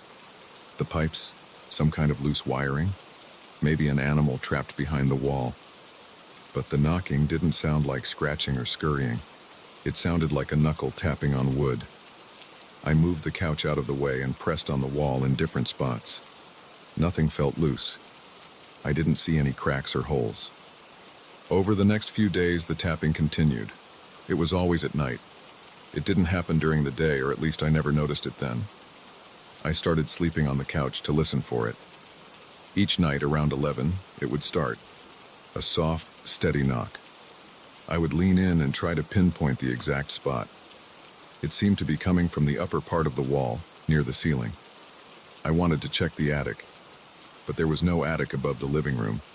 It was just the roof. I tried to ignore it, but each tap made me sweat a little. My hands would get clammy and my throat would feel dry. After about a week of this, I decided to look at the old blueprint of the house. I still had the folder from when I bought the place. I found it in a box in the bedroom closet. I opened the folder at the kitchen table and spread out the large sheets of paper. I traced the outline of the house with my finger. Living room, kitchen, bedroom, bathroom, hallway. Everything matched what I knew. But on one of the older blueprints, dated about 50 years ago, I saw an extra room marked off behind the living room wall. It didn't show up on the newer documents. On the old blueprint, there was a small rectangular room behind that wall, accessible through what looked like a narrow door. On the newer blueprint, it wasn't there at all. It was just empty space. I stared at the plans. I looked at the current measurements. The house's listed dimensions and the current measurements didn't quite match. According to the older blueprint, the house had a small hidden area that was later removed from the official records. I felt uneasy. I rubbed my eyes and tried to think of a logical explanation. Maybe the space had been sealed off during renovations. But why would they seal off a room? I carried the blueprints to the living room and pressed them against the wall, trying to see if the door might have been covered up. The tapping didn't happen that moment, but I knew the spot. It was right behind a portion of the ceiling's plaster. If the old blueprint was correct, the door might be somewhere in that area. I grabbed a flashlight and a stepladder from the garage. I climbed up and tapped lightly on the ceiling. It sounded hollow in one spot. I pushed harder and I felt a slight give, like a board that wasn't nailed down properly. I got down and brought a small hammer and a flat pry bar. I climbed back up. My heart was beating fast. I felt my chest tighten. I was nervous. I didn't know what I would find. I knocked out a small piece of the ceiling's plaster. Dust and debris fell on my head and into my eyes. I wiped my face on my shirt and shone the flashlight into the hole. I could see a wooden beam and some old boards. I pulled more pieces down, widening the hole. The air coming out smelled stale and dry. As I widened the gap, I noticed the edge of a door frame behind the boards. It was a narrow, wooden door frame that had been covered up. The wood looked old and dark. I reached in and felt a small doorknob. It turned easily, but something was blocking the door from opening fully. I used the pry bar to loosen the boards. After a few minutes of struggling, I managed to yank out a couple of the wooden planks. The door swung inward. I climbed a bit higher on the ladder and stuck my head inside. I aimed the flashlight into the space. I saw a small room, about 8 feet by 8 feet, completely empty except for something on the far side. There was a single candle on a small metal holder mounted to the wall. The flame was burning steadily. There were no windows. There was no visible wiring. Just that one candle burning and never going out. I felt cold air against my face. The smell in there was musty and old. The silence was absolute. I didn't hear the tapping anymore. I swallowed hard and stepped up and through the door. The room was cramped. I could stand, but barely. The ceiling was low. The walls were bare wood. The candle was the only source of light. I looked around, and I saw something else next to the candle. It was a painting. The painting was of me. It was my face, but the features were twisted into an impossible grin. The eyes were too wide, the mouth stretched too far. It was clearly me, wearing the same shirt I had on now. My chest felt tight, and I broke into a sweat. I approached the painting. My legs felt weak and my hands were shaking. I could hear my own breathing, shallow and quick. The paint looked fresh. The brush strokes were smooth. I reached out and touched the corner of the frame. The wood felt dry and rough. The candlelight flickered on the surface of the painting. The grin seemed to move. I jerked my hand back. I couldn't tell if it was actually moving or if it was just the light playing tricks on me. I looked at the candle. It was a thick, white candle. No wax seemed to drip. The flame didn't flicker much. It was steady and bright. I held my hand over it, and I didn't feel the heat I expected. It was warm, but not hot. I tried to pinch the flame out with my fingers. My hand shook. I pressed my fingertips together around the flame, but it didn't go out. My fingers got warm, but not burned. I tried blowing on it. The flame danced for a second, then went right back to its steady burn. I took a step back. My heart was pounding so hard I could feel it in my ears. I wanted to leave. I glanced back at the painting. It was still there, my face with that horrible grin. I leaned in and looked closely. I could see every detail, like it had been painted with an extreme level of care. My own eyes in the painting looked glassy and wet. My teeth were shown in a strained, wide smile. The face in the painting felt like it was staring directly at me. I backed away until I hit the wall behind me. I tried to understand what I was looking at. There was a sealed-off room in my house with a candle that never went out, and a painting of me wearing my own clothes. I looked down at my shirt and touched it. It was the same shirt. I hadn't changed clothes since I started exploring. The painting looked recent. The paint didn't smell fresh, but it looked like it had just been finished. I turned and walked around the small room. I tapped the walls. They felt solid. I ran my hand over the wood. There were no windows, no vents, nothing else at all. The door I came through was still open. I looked back through it and saw the hole in my living room ceiling. My living room lights were off, so only the flashlight and the candle lit the space. I felt like I was somewhere I wasn't supposed to be. My stomach felt sick. My mouth was dry. I licked my lips, but they stayed dry. I decided to take the painting out of there. I approached it again, grabbed the frame with both hands and lifted. It came off the wall easily. Behind it was just more wood. I carried the painting to the door. As I moved it, I felt a slight resistance, like it weighed more than it should. My legs shook. I stepped through the door and into the ladder area. I held the painting close to my chest.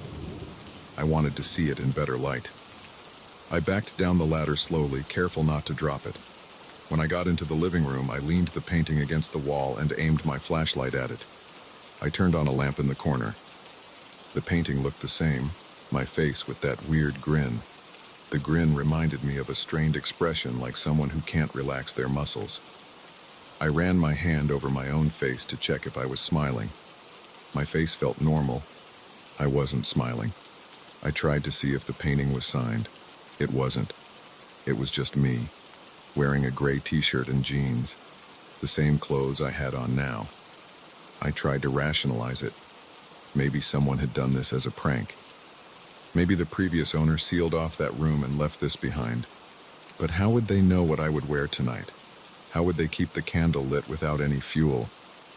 I paced around the living room, breathing hard. I kept checking the painting, hoping it would somehow change or reveal something else.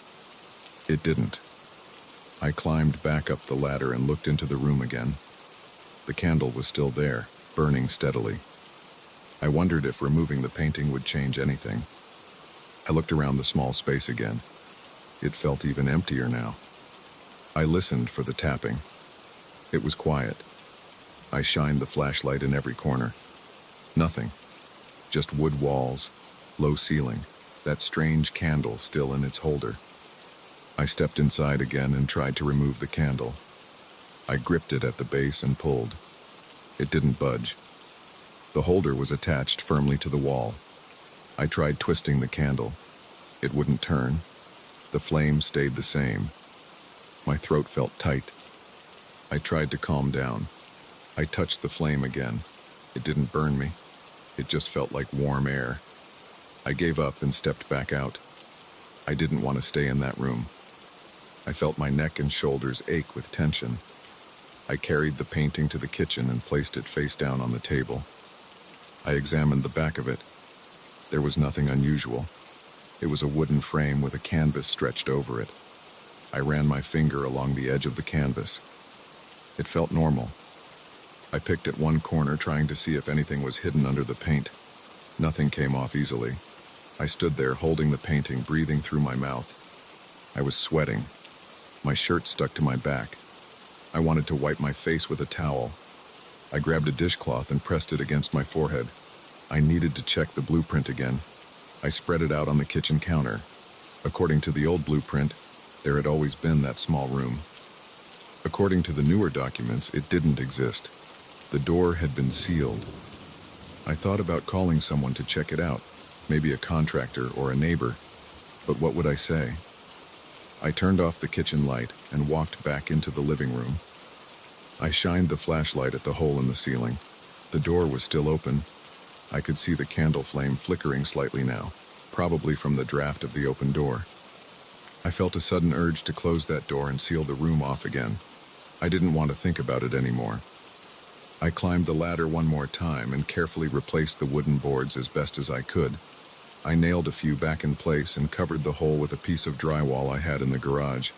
I would have to plaster and paint over it later. For now, I just wanted to hide it. When I climbed down, I looked at the painting again. That grin. It bothered me. It made my skin crawl. I turned the painting to face the wall. I didn't want to look at it. I stood there listening. No tapping, just silence. I turned off the flashlight and went to the bathroom to wash my face. I looked at myself in the mirror. My expression was normal. My eyes were tired and red. My jaw was clenched. I took a deep breath and splashed water on my face.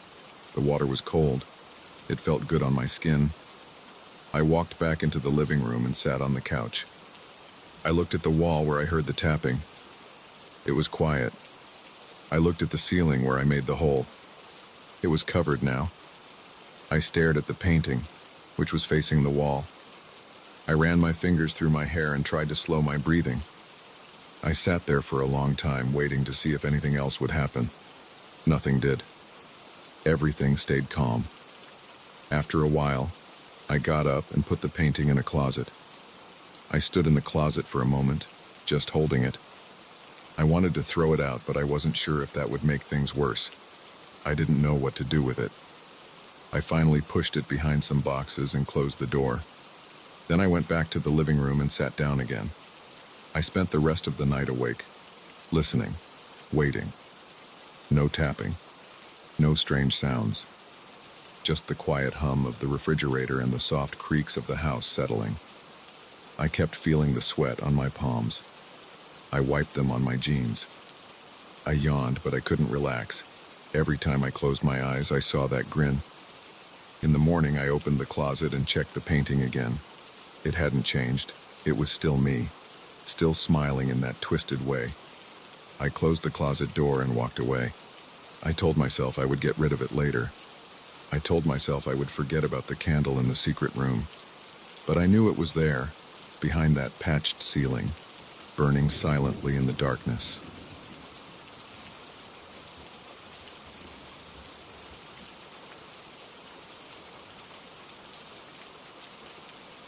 I remember the moment I saw that cassette tape at the bazaar. I was standing in a cramped aisle between old kitchen utensils and dusty cardboard boxes. There were metal shelves packed with random junk. On the top shelf, I spotted a small pile of tapes with no labels. One of them drew my attention because it had a crack on its plastic shell and no sticker. I picked it up and wiped some dust off it with my thumb. I felt curious. I did not think much of it at the time. It just seemed like something I could take home and check later. I bought it for a few coins and slipped it into my pocket. When I got home, my apartment felt quiet and still.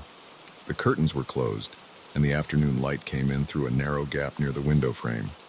My old cassette player sat on a low table next to a chair and a lamp. I placed the tape inside and pressed play. At first, I only heard a faint static noise.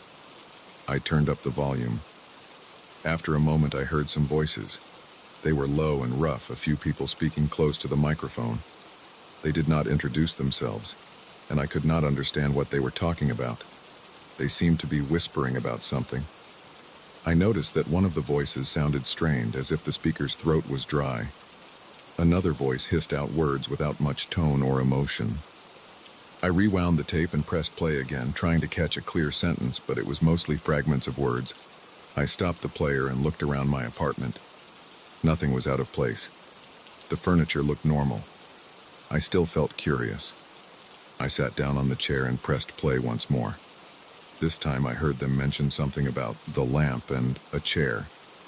At first I thought they were describing some other location, not my apartment. But then I realized they were talking about objects around me. I became uneasy. I glanced at my lamp and my chair. The voices mentioned behind him and on his left. I turned my head to the left. There was a bookshelf and a stack of old newspapers. I heard the tape mention something about old newspapers as well. I paused the tape. I swallowed hard. I wanted to test this. I stood up and moved a few objects. I took a pair of shoes from near the door and placed them under the window. I rearranged a chair. I moved a cup from one side of the table to the other. Then I pressed play again. After a short burst of static, I heard them speak again. One voice said something like, "He moved the chair and the cup." Another voice said, "Check the shoes near the window." I felt my throat tighten. I stopped the tape again. My heart beat faster. I noticed a light sweat forming on my forehead. I slid the tape out and examined it. The plastic looked ordinary except for a small crack on one corner.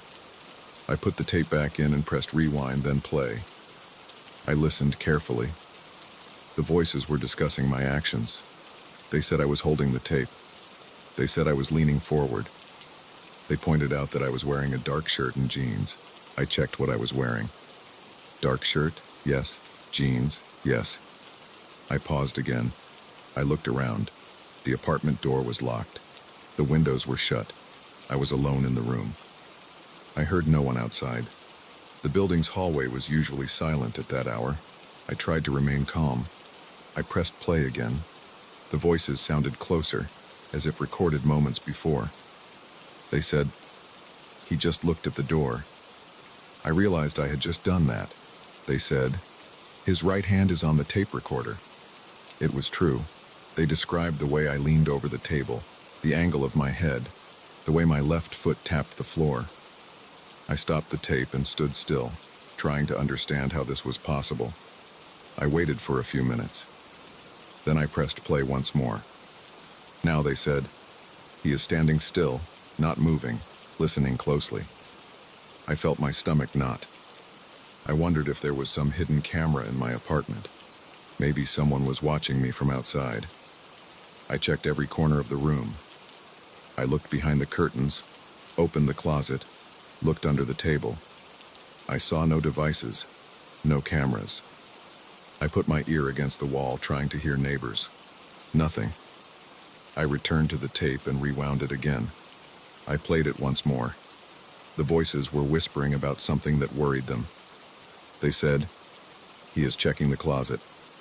Then another voice said, "He thinks he can find a camera." I felt the blood rush to my face. This was too strange. I opened the window a bit and looked outside. I saw the empty street. There was no one on the sidewalk. No parked cars with suspicious equipment. I closed the window and locked it again. I tried something else. I wrote a short note on a piece of paper and placed it on the table. I just wrote the word "test" in big letters. Then I pressed play again. The voices mentioned the note. They said, "He wrote something on the table. He is testing us." I yanked the tape out, feeling a surge of anger and fear. I sat down and held the tape in my hand. It felt warm. I held it close to my ear. I heard no sound coming from it directly, only when I played it on the cassette recorder. I considered leaving the apartment, but I wanted to understand what was happening. I had an old battery-powered cassette player in a box under my bed. I took it out, inserted fresh batteries, and tried the tape there. The same thing happened. The voices described my actions as I performed them. They had no emotion, no explanation.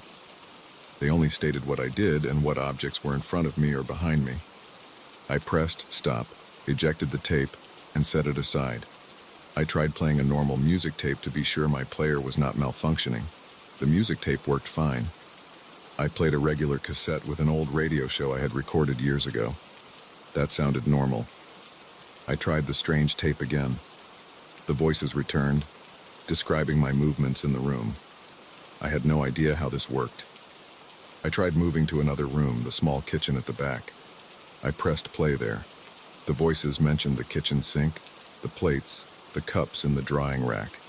They described the position of my hands. I felt colder. My arms got tense. I had small tremors in my fingers. I stopped the tape and walked outside my apartment, locking the door behind me, taking the tape and player with me. I stood in the building's hallway and pressed play again. The voices described the hallway. They mentioned the paint peeling on the wall, the old doormat on the floor, my shoes tapping the linoleum. I pressed stop. I walked down the stairwell to the building's lobby. I sat on a chair near the mailboxes. Pressed play. The voices described the lobby. They said, "He is sitting near the mailboxes. He is holding the tape player on his lap." I looked around. Only a dim overhead light and empty space. No one was watching me. I walked outside onto the sidewalk, pressing play again. The voices described the street outside, the asphalt, the cracks in the pavement, the old lamppost, the small patch of weeds near the curb. Everything they said matched what I saw around me. They said, "He is looking over his shoulder." I realized I was doing that. I stopped the tape and took a deep breath. I needed to do something more drastic. I took a cab and went to a quiet parking lot near a supermarket a few blocks away. I sat on a low wall, pressed play. They said, "He left his apartment. Now he is at a parking lot near a supermarket sign. He is watching a red car parked in front of him." I looked up. There was a red car there. I cursed under my breath and turned off the player. I tried pressing record on the tape deck. I wanted to record my own voice. I wanted to overwrite these voices. I held down record and spoke into the microphone. I said my name, my address, the current time. I described the sky. Then I released the record button and rewound the tape. I pressed play. I expected to hear my own voice. Instead, I heard the same rough voices describing my attempt to record. They said, "He tries to record over us. He is speaking into the microphone. He wants to erase us." They laughed. It was a dry, coughing laugh. I felt my breathing get faster. I pressed stop, pulled the tape out, and threw it on the ground. I stepped on it. I pushed my heel down. The plastic cracked a bit more, but not enough to break it completely. I picked it up, inserted it back into the player, and pressed play. The voices said, "He tried to destroy the tape."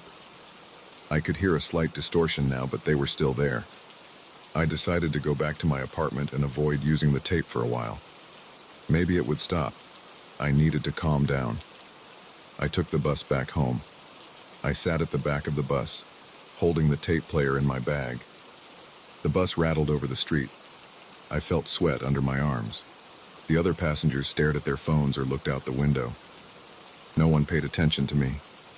When I reached my stop, I walked back inside my building. I went upstairs to my apartment, entered, and locked the door. I placed the tape on the table and stepped away from it. I drank some water from a bottle in the kitchen. I tried not to think about the tape. After a few minutes of silence, I decided to try one more time. I picked up the tape player, inserted the tape, pressed play. The voices said, "He is back in his apartment." They listed every object in view again.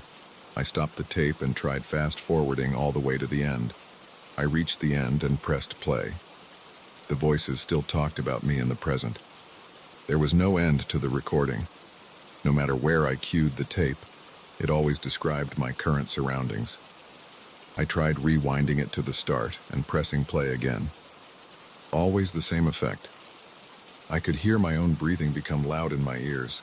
My throat felt tight. I wanted to get rid of this tape. I opened my window, considered throwing it outside, but I did not want anyone else to pick it up. I closed the window. I grabbed a roll of duct tape and taped the cassette's holes. Then I pressed play. The voices were muffled but still there. They said, "He is trying to cover our tape." I felt my heart pounding in my chest. I walked to the bathroom, closed the door, turned on the faucet, and tried playing the tape there. They described the bathroom mirror, the towels hanging on the rack, the dripping faucet. I turned off the faucet and listened again. They described me leaning against the wall, holding the player. I pressed stop and put the player down. I looked at my reflection in the mirror. My face looked tense, my eyes a bit red, my mouth drawn tight. I said nothing. I picked up the player and walked into the living room again. My mind was focused on one thing. I had to find a way to make these voices stop. I tried removing the tape's screws. I had a small screwdriver in a drawer. I unscrewed the cassette shell and opened it. I saw the reel of tape inside. I pulled the tape out, exposing the brown magnetic strip. I cut it with a pair of scissors. Then I rolled the fragments into a ball and threw them into a plastic bag. I threw the empty shell inside as well. I pressed play on the player without the tape. There was silence. I felt a bit better. I took the plastic bag outside to the dumpster behind the building and tossed it in. When I got back, I checked the player again. Without the tape, it was quiet.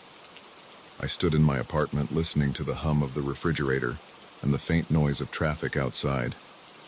I looked at the table where I first listened to the tape. Nothing unusual. I sat down on the chair and took a deep breath. I stayed there for a long time, not moving, not speaking, just hearing the normal sounds of my surroundings. I never found an explanation for the tape. I did not understand who recorded it or how it seemed to update itself. The voices never explained themselves. They never threatened me directly. They only described what I did, what I saw, what I touched. Still, it made me feel exposed and uneasy. After I destroyed it, I never heard those voices again. My apartment remained normal and quiet. The cassette was gone, and with it went that strange feeling. I kept the tape player, and I still have it. I only use it to play music now. Sometimes I think about the tape, but I do not try to understand it. I just try to move on with my life.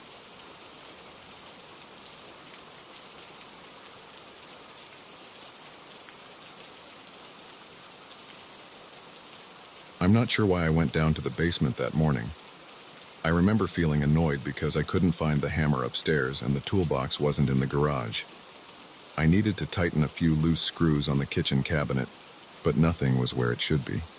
So I headed down to the basement, grumbling under my breath, expecting to find the old toolbox behind the usual junk. I turned on the single light bulb that hung from the ceiling and walked past the shelves of paint cans, old rags, and half-broken furniture. I smelled dust and something stale. My mouth felt dry from the lack of fresh air down there. I coughed a few times and moved aside some cardboard boxes. As I was shifting a heavy crate, I noticed a doorway on the far wall. I didn't remember ever seeing a doorway there before.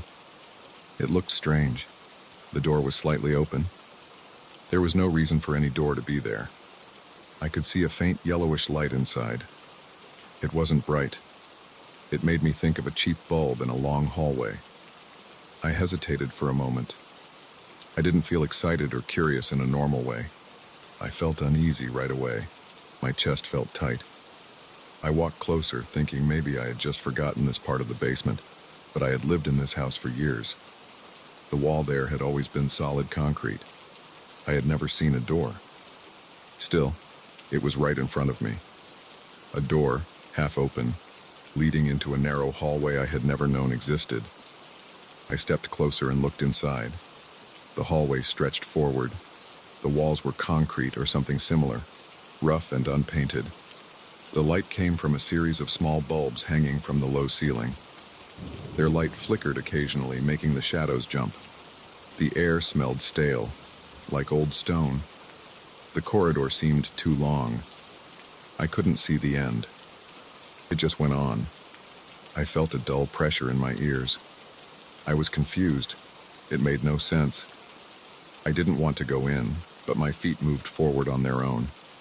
I guess I thought maybe the tools were inside, or maybe I just wanted to see what was going on. The toolbox could have ended up there if I had stored it away a long time ago and forgotten. That thought sounded stupid, but I had no other explanation. I stood just inside the doorway, one foot on the old basement floor, the other on the corridor's uneven ground. I bent my head to avoid hitting a support beam. The door hinges made a faint squeaking sound as I pushed it open a bit more. I spoke, just a simple, "Hello?" My voice sounded strange, like the space was swallowing it. I heard my own voice echo, but it wasn't normal. The echo had a distorted tone, like another person with my voice answering from far down the hall. This made the hair on my neck stand up. My stomach felt heavy, and I became aware of my own breathing. I could feel my pulse in my temples. I heard nothing else for a moment, just my own breathing and the soft hum of the lights. I was about to turn back to close that door and pretend I hadn't seen it. Then I heard footsteps. They were faint at first, soft taps on concrete or stone. I couldn't tell their direction. They seemed to come from somewhere inside the corridor. I called out again, "Who's there?" My voice echoed again, and that distorted repetition came back at me. It sounded like me, but off. My throat tightened. My legs felt a bit weak. I decided I would leave right now. I turned around, reached for the door, but it was gone. Instead of the open doorway leading back to my basement, there was just a blank wall. The same rough surface of the corridor walls. I panicked and pressed my palms against it. It was solid. My fingernails scraped the surface. Nothing. No seam, no handle, no sign of a door, just a closed wall. I felt hot. I wiped my forehead with the back of my hand. I looked back into the corridor. It went forward and backward, but I couldn't tell where I had come from anymore. The place behind me looked identical to the place in front of me. The lights flickered the same way in both directions. My heart was pounding. I tried walking back, thinking I must have just gotten turned around. I walked maybe 20 paces. My feet shuffled along the rough floor. My shoulders brushed the walls a couple of times because it was very narrow. The ceiling was low, forcing me to keep my head slightly bowed. After these 20 steps, I reached another section that looked exactly like before. No door, nothing, just corridor. I stopped and listened. The footsteps came again. This time they sounded closer. I called out one more time. No answer, just my own voice echoing back, distorted. It made my head hurt. I tried to stay calm and think clearly. I had my cell phone in my pocket. I pulled it out. No signal. The battery icon looked normal, but the phone's screen glowed strangely. It felt warm in my hand. I tried to use the flashlight function. The light came on, but it flickered along with the corridor lights, as if synced. It didn't help much. The corridor still looked the same in every direction. I tried walking in one direction, keeping my hand on the right wall.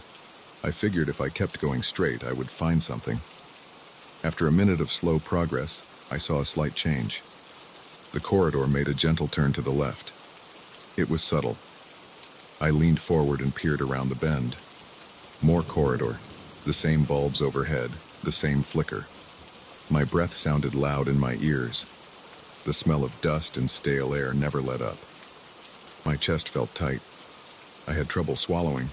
I kept moving forward, one step at a time, pausing every now and then to listen. Sometimes I thought I heard footsteps, but other times I heard only the faint buzz of the lights. My stomach growled. I hadn't eaten since morning. My throat felt dry. My tongue felt thick in my mouth. I tried not to panic, but my mind kept going blank. I tried to focus on finding an exit. I ran my hand along the rough wall. Small particles of dust stuck to my palm. At one point, I found what felt like a slight crack or seam. I traced it with my fingers, but it led nowhere, just a line in the surface. I pushed against it, but it didn't move. I stopped and bent my knees slightly to rest. I listened carefully. I heard something, a faint scraping sound like someone dragging a shoe on concrete. It came from behind me. I turned around, shining my phone's flashlight, but the corridor looked empty. I felt a surge of adrenaline. My fingers tingled and my legs felt weak. I gritted my teeth and started moving forward again, faster this time. I walked until my legs began to ache. I didn't see any doors, windows, or changes. Everything looked the same. After a while, I came to another slight turn. I followed it, hoping for something different. The air felt a bit cooler there. I noticed one of the light bulbs flickered more slowly. I reached up and touched the bulb's surface with my fingertips. It was warm. I tried to unscrew it, thinking maybe I could break it and use the glass to scratch an opening, but it was tight. I didn't want to burn my fingers. I let go and continued forward. My watch was still working, but the second hand seemed to skip sometimes. I couldn't trust it. I had no idea how much time had passed. Maybe hours. My stomach hurt from hunger. My throat was sore. I tried to lick my lips to keep them moist. My heart beat steadily, but my head felt light. I kept walking. I wanted to shout for help, but each time I shouted, I only got that weird echo that sounded like me. I tried yelling something else. I said my name. I said random words, but always the same distorted reply. At some point, I began pressing my ear to the walls. Maybe I could hear something beyond them. I heard nothing. Just a dull silence. I tapped the surface with my knuckles. Solid. I kicked it with my heel. Solid. I moved on. I tried to mark my path. I scratched the wall with a key I had in my pocket. I managed to leave a small mark. Then I walked forward. After a few turns, I checked the wall again. No mark. I didn't know if I was going in circles. The corridor seemed to shift whenever I looked away. I tried to walk backward, keeping my eyes on one spot, but I almost tripped. The corridor always looked the same. I lost track of the scratches I made. The footsteps returned, louder this time. They sounded like regular steps, but not hurried. I shouted again, "Show yourself." My voice echoed, and I heard something like a whisper at the end of it. I ran forward. I don't know why. I just wanted to catch whoever it was. I ran until my legs burned. I bumped my shoulder against one wall and cursed under my breath. The pain was real and sharp. I stopped and listened. No footsteps now. No whispers. My phone battery was dropping. I tried to preserve it, but I also needed the light. The corridor bulbs gave some light, but not much. They flickered and buzzed. I noticed that sometimes they dimmed. When they dimmed, the corridor seemed to shrink. I could feel the walls closer to my shoulders. When they brightened, I had a bit more space. Maybe I was imagining it, but it felt real. I could feel my shoulders brushing the walls more often when it got dim. I moved on, taking slower steps now. My feet ached. The soles of my shoes scraped the floor, raising some dust. I coughed. The taste of dust was bitter. My nostrils felt irritated. My shirt stuck to my back. My underarms felt damp. I rubbed my eyes. They itched from the dry air. After another series of turns, I found something different. A small metal box mounted on the left wall. It looked like an electrical box. I reached for it and tried to open it. The lid was stuck. I pulled hard and it creaked open, revealing a few old wires and a single switch. I flipped the switch down. The lights flickered rapidly. I flipped it up. They returned to normal flickering. That was useless, but at least it was something different. I tried to pull the wires, but they were fixed firmly. I closed the box and kept going. Behind me, I thought I heard a soft sigh. I spun around. Nothing. My heart thumped hard. I moved on. I tried to track my steps by counting. I counted each step, 1, 2, 3, and so on. I reached several hundred before I lost count. No changes, just more corridor. My mouth was dry. I stopped to rest for a moment. Leaning against the wall, I felt a slight vibration, as if something ran through the walls. I pressed my ear against the wall again. No sound, but I felt that vibration. It reminded me that this place might not be stable. I resumed walking. The corridor couldn't go on forever. It had to lead somewhere. I thought about breaking one of the bulbs. Maybe I could use a shard of glass as a tool. I reached up for another bulb. It was warm and smooth. I tried to twist it. It resisted, but after some force, it came loose. The corridor dimmed a bit. I put the bulb carefully on the ground and stepped on it with my heel. It popped and tiny shards scattered. I picked up one shard, careful not to cut myself too deep. It made a small cut on my finger. I sucked on it briefly and tasted blood. I used the shard to scratch at the wall, hoping to carve a deeper mark. The shard wore down quickly and the wall barely showed a scratch. I kept the shard anyway, holding it between two fingers. I walked forward with more caution now. The corridor looked the same, but I noticed that one bulb was now missing from its socket. That was my mark. If I kept moving and found that missing bulb again, I'd know I was going in circles. I walked for what felt like another long stretch of time. I passed several bulbs. All were intact. Eventually, I came to a bend. After the bend, I looked up. All bulbs were intact. No missing bulb. At least I was making some progress. My legs began to tremble from exhaustion. I needed water. My tongue felt thick. My eyes burned. I pressed on. The footsteps returned, but now they sounded behind me again. I turned quickly, shouted at whoever was there. I got nothing but the echo. I stepped backward, staring at the empty corridor. I felt the walls scrape my shoulders. My back touched something rough. I turned. It was just more corridor. I kept going. I lost track of time. The corridor never ended. I felt weaker, but I kept walking. Eventually, I reached a spot where I saw a small indentation in the wall. I ran my hand inside it.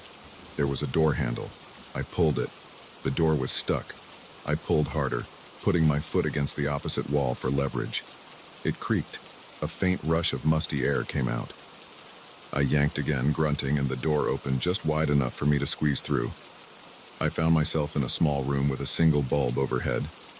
The room was empty except for a wooden crate in the corner. The floor here was dusty and had small pebbles. I checked the walls. One wall had the door I came through. Another wall had a closed door with a metal latch. I tried that door. It opened easily, leading into a short flight of steps going up.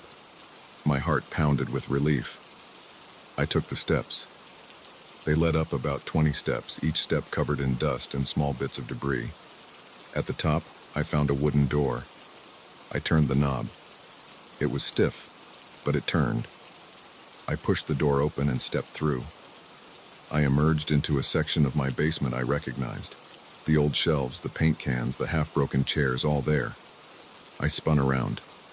The door I came through was closed. I tried to open it again, but it was just a solid wall. No sign of the door at all. I felt the weight in my chest lift a bit. I turned off the light bulb in the basement and climbed the stairs to the kitchen. I closed the basement door behind me and locked it. I rinsed my face at the kitchen sink, drank a glass of water, and sat down on a stool. My heart still raced and my legs trembled. I didn't know what happened or how the door disappeared. I didn't feel like talking to anyone about it. I just sat there, breathing, making sure I was really out of that place. I checked the time. It was late afternoon. I had been gone longer than I thought. I went upstairs, checked every room, and found my hammer and toolbox in a closet. I placed them on the kitchen table. My mouth still tasted like dust. I tried to act normal. I didn't try to go down there again. I didn't mention it to anyone. I just wanted to pretend it never happened. My basement remained the same as always after that, except that I never found that strange door again. I kept thinking about it, but I didn't go back to look. I just knew I didn't want to get stuck down there again. I didn't want to hear those footsteps or that distorted echo of my voice ever again.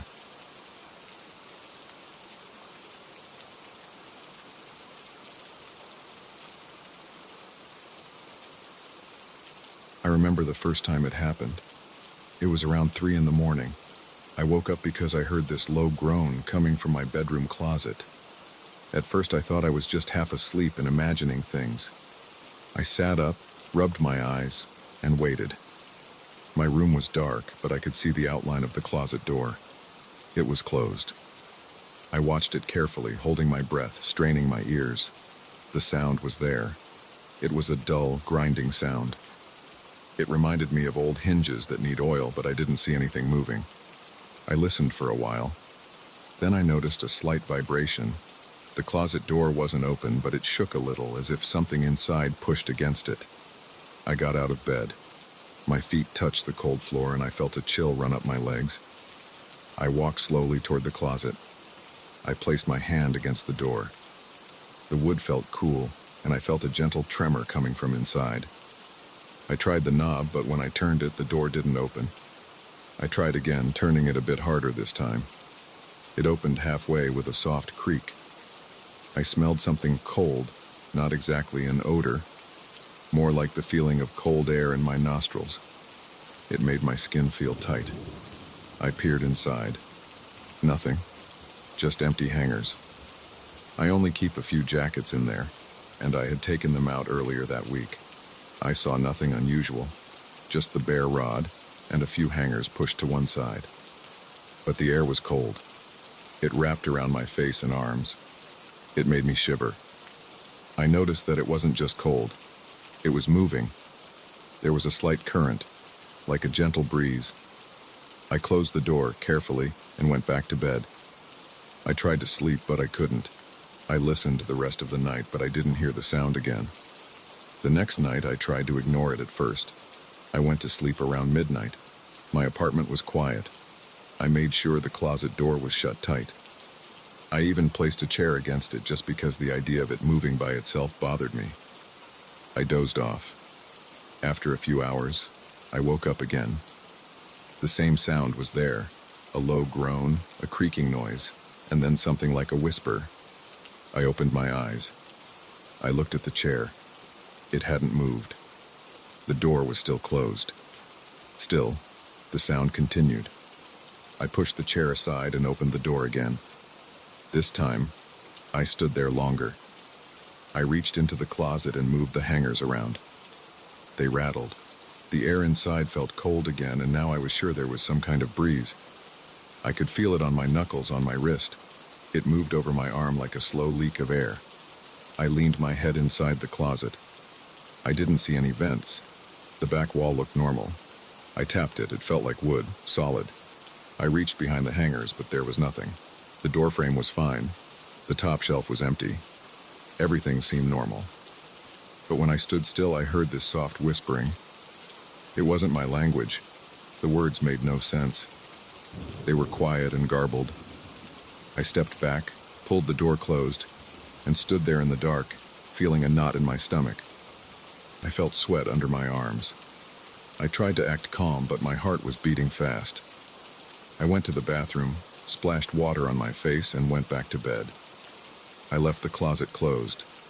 I lay there awake until morning. Over the next few nights, it got worse. Each time I woke up around the same hour, the closet door would vibrate, the wood would groan, and the sound made my spine tense.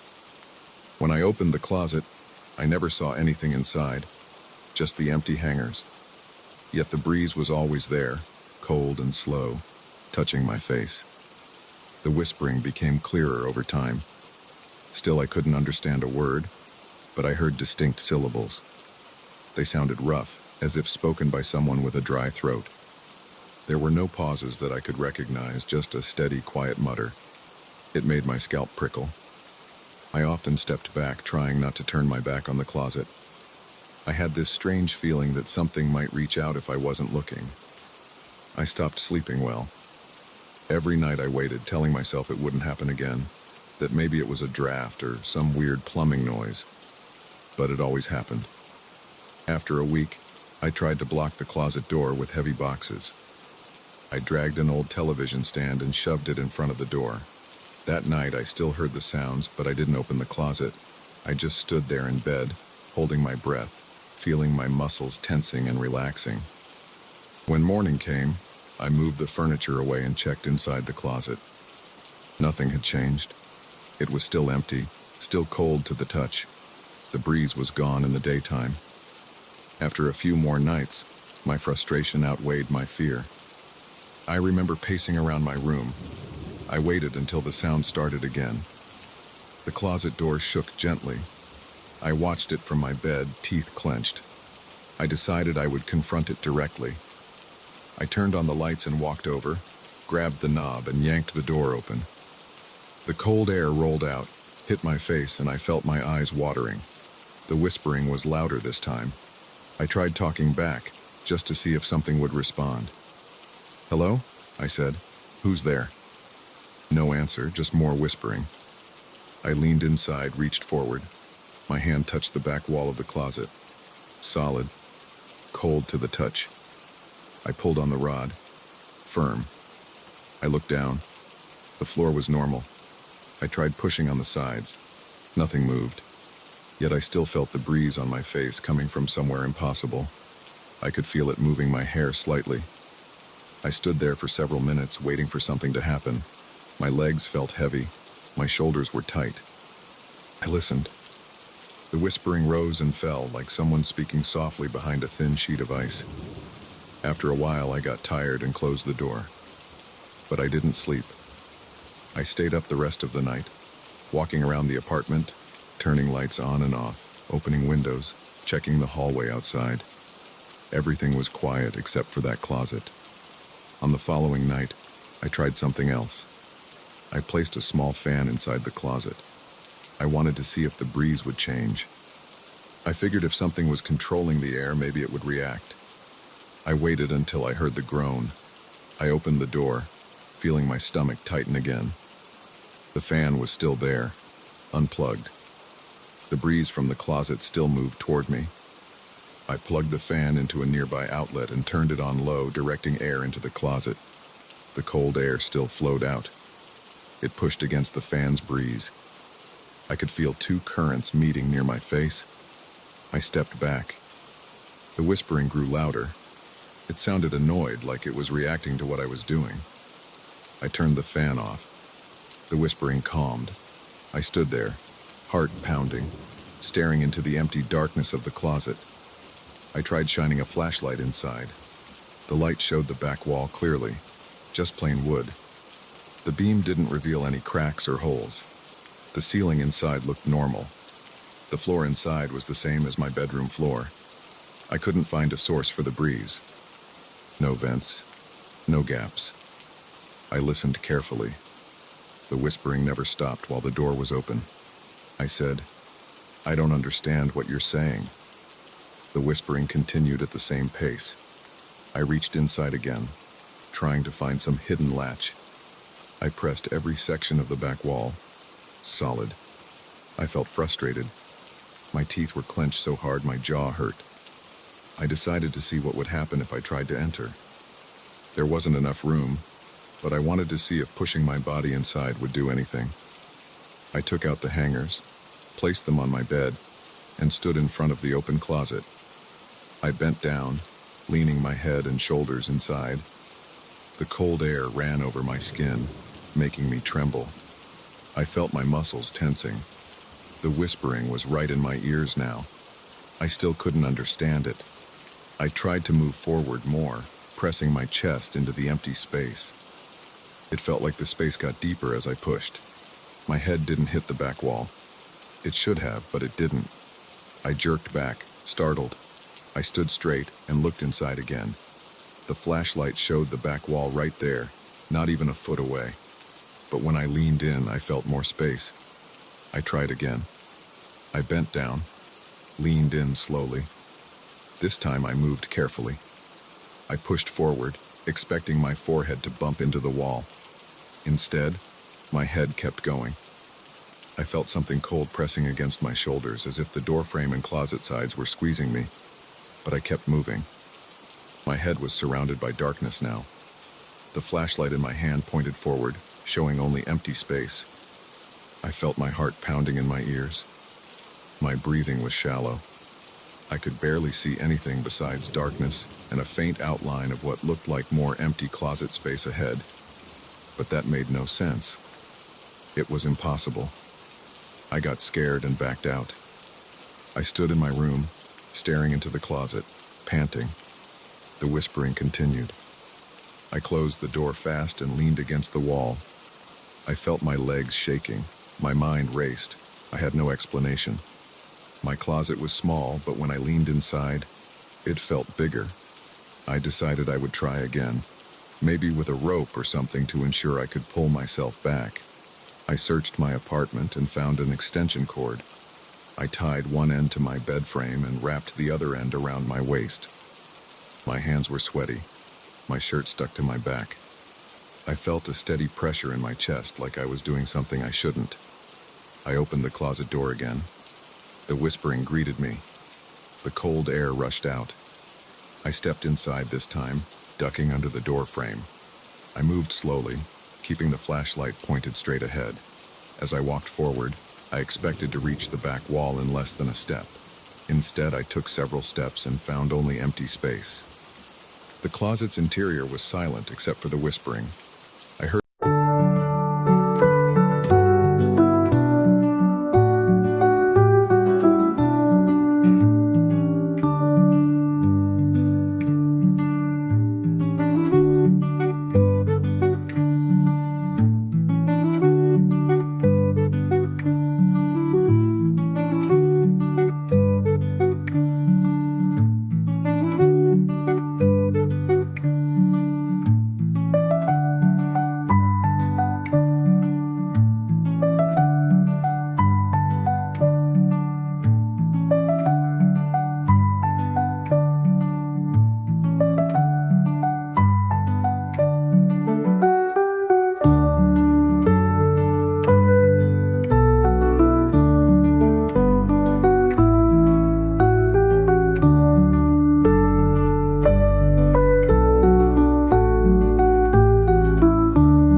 I tried shining the light upward. It showed only darkness. I tried touching the walls on either side. I felt smooth surfaces that seemed to curve inward. I got scared. I didn't want to get stuck. I turned around and walked back toward the doorway. Every step made my chest relax a bit more. After a few steps, I emerged back into my bedroom. I looked at the closet from outside. It looked normal again. Just a small wooden closet with a rod and a few empty hangers. For the next couple of hours, I sat on my bed, facing the closet, trying to control my breathing. I felt sweat drying on my arms and forehead. I turned on all the lights. The whispering seemed quieter with the lights on, but it was still there if I listened closely. I got up and approached the closet once more just to confirm. The air still felt cold, and when I leaned in, I still heard the whispering. I didn't go inside again. I just stood there, feeling the breeze, feeling my hands shaking. I spent the next day away from the apartment. I went to work and stayed late. I didn't want to deal with it, but I knew I had to sleep there again. I considered staying at a hotel, but I didn't. I came back around midnight. I avoided looking at the closet. I didn't open it. I lay in bed, my eyes on the ceiling. I heard the groan start at around 3 in the morning. It sounded louder now. I sat up, watched the closet door vibrate. The breeze slipped out through the cracks. The whispering never stopped. My heart rate picked up. My throat felt tight. I climbed out of bed and stood in front of the closet. I rested my hand on the knob and felt it tremble lightly under my grip. I turned it, opened the door a crack, and felt the cold air rush out. My eyes watered again. I listened. The whispering felt insistent, like it wanted me to come inside again. I stepped back. I tried to ignore it for the rest of the night. I turned my back on it and stayed in bed. The sounds went on for hours. I didn't sleep. The next night was the same. The closet kept calling me with that whispering and that impossible cold breeze. I didn't go back inside. I didn't know what would happen if I did. I just sat there, waiting for morning, listening to that voice that I could never understand, feeling the draft that made no sense and watching the closet door vibrate for hours until the first light of day finally came.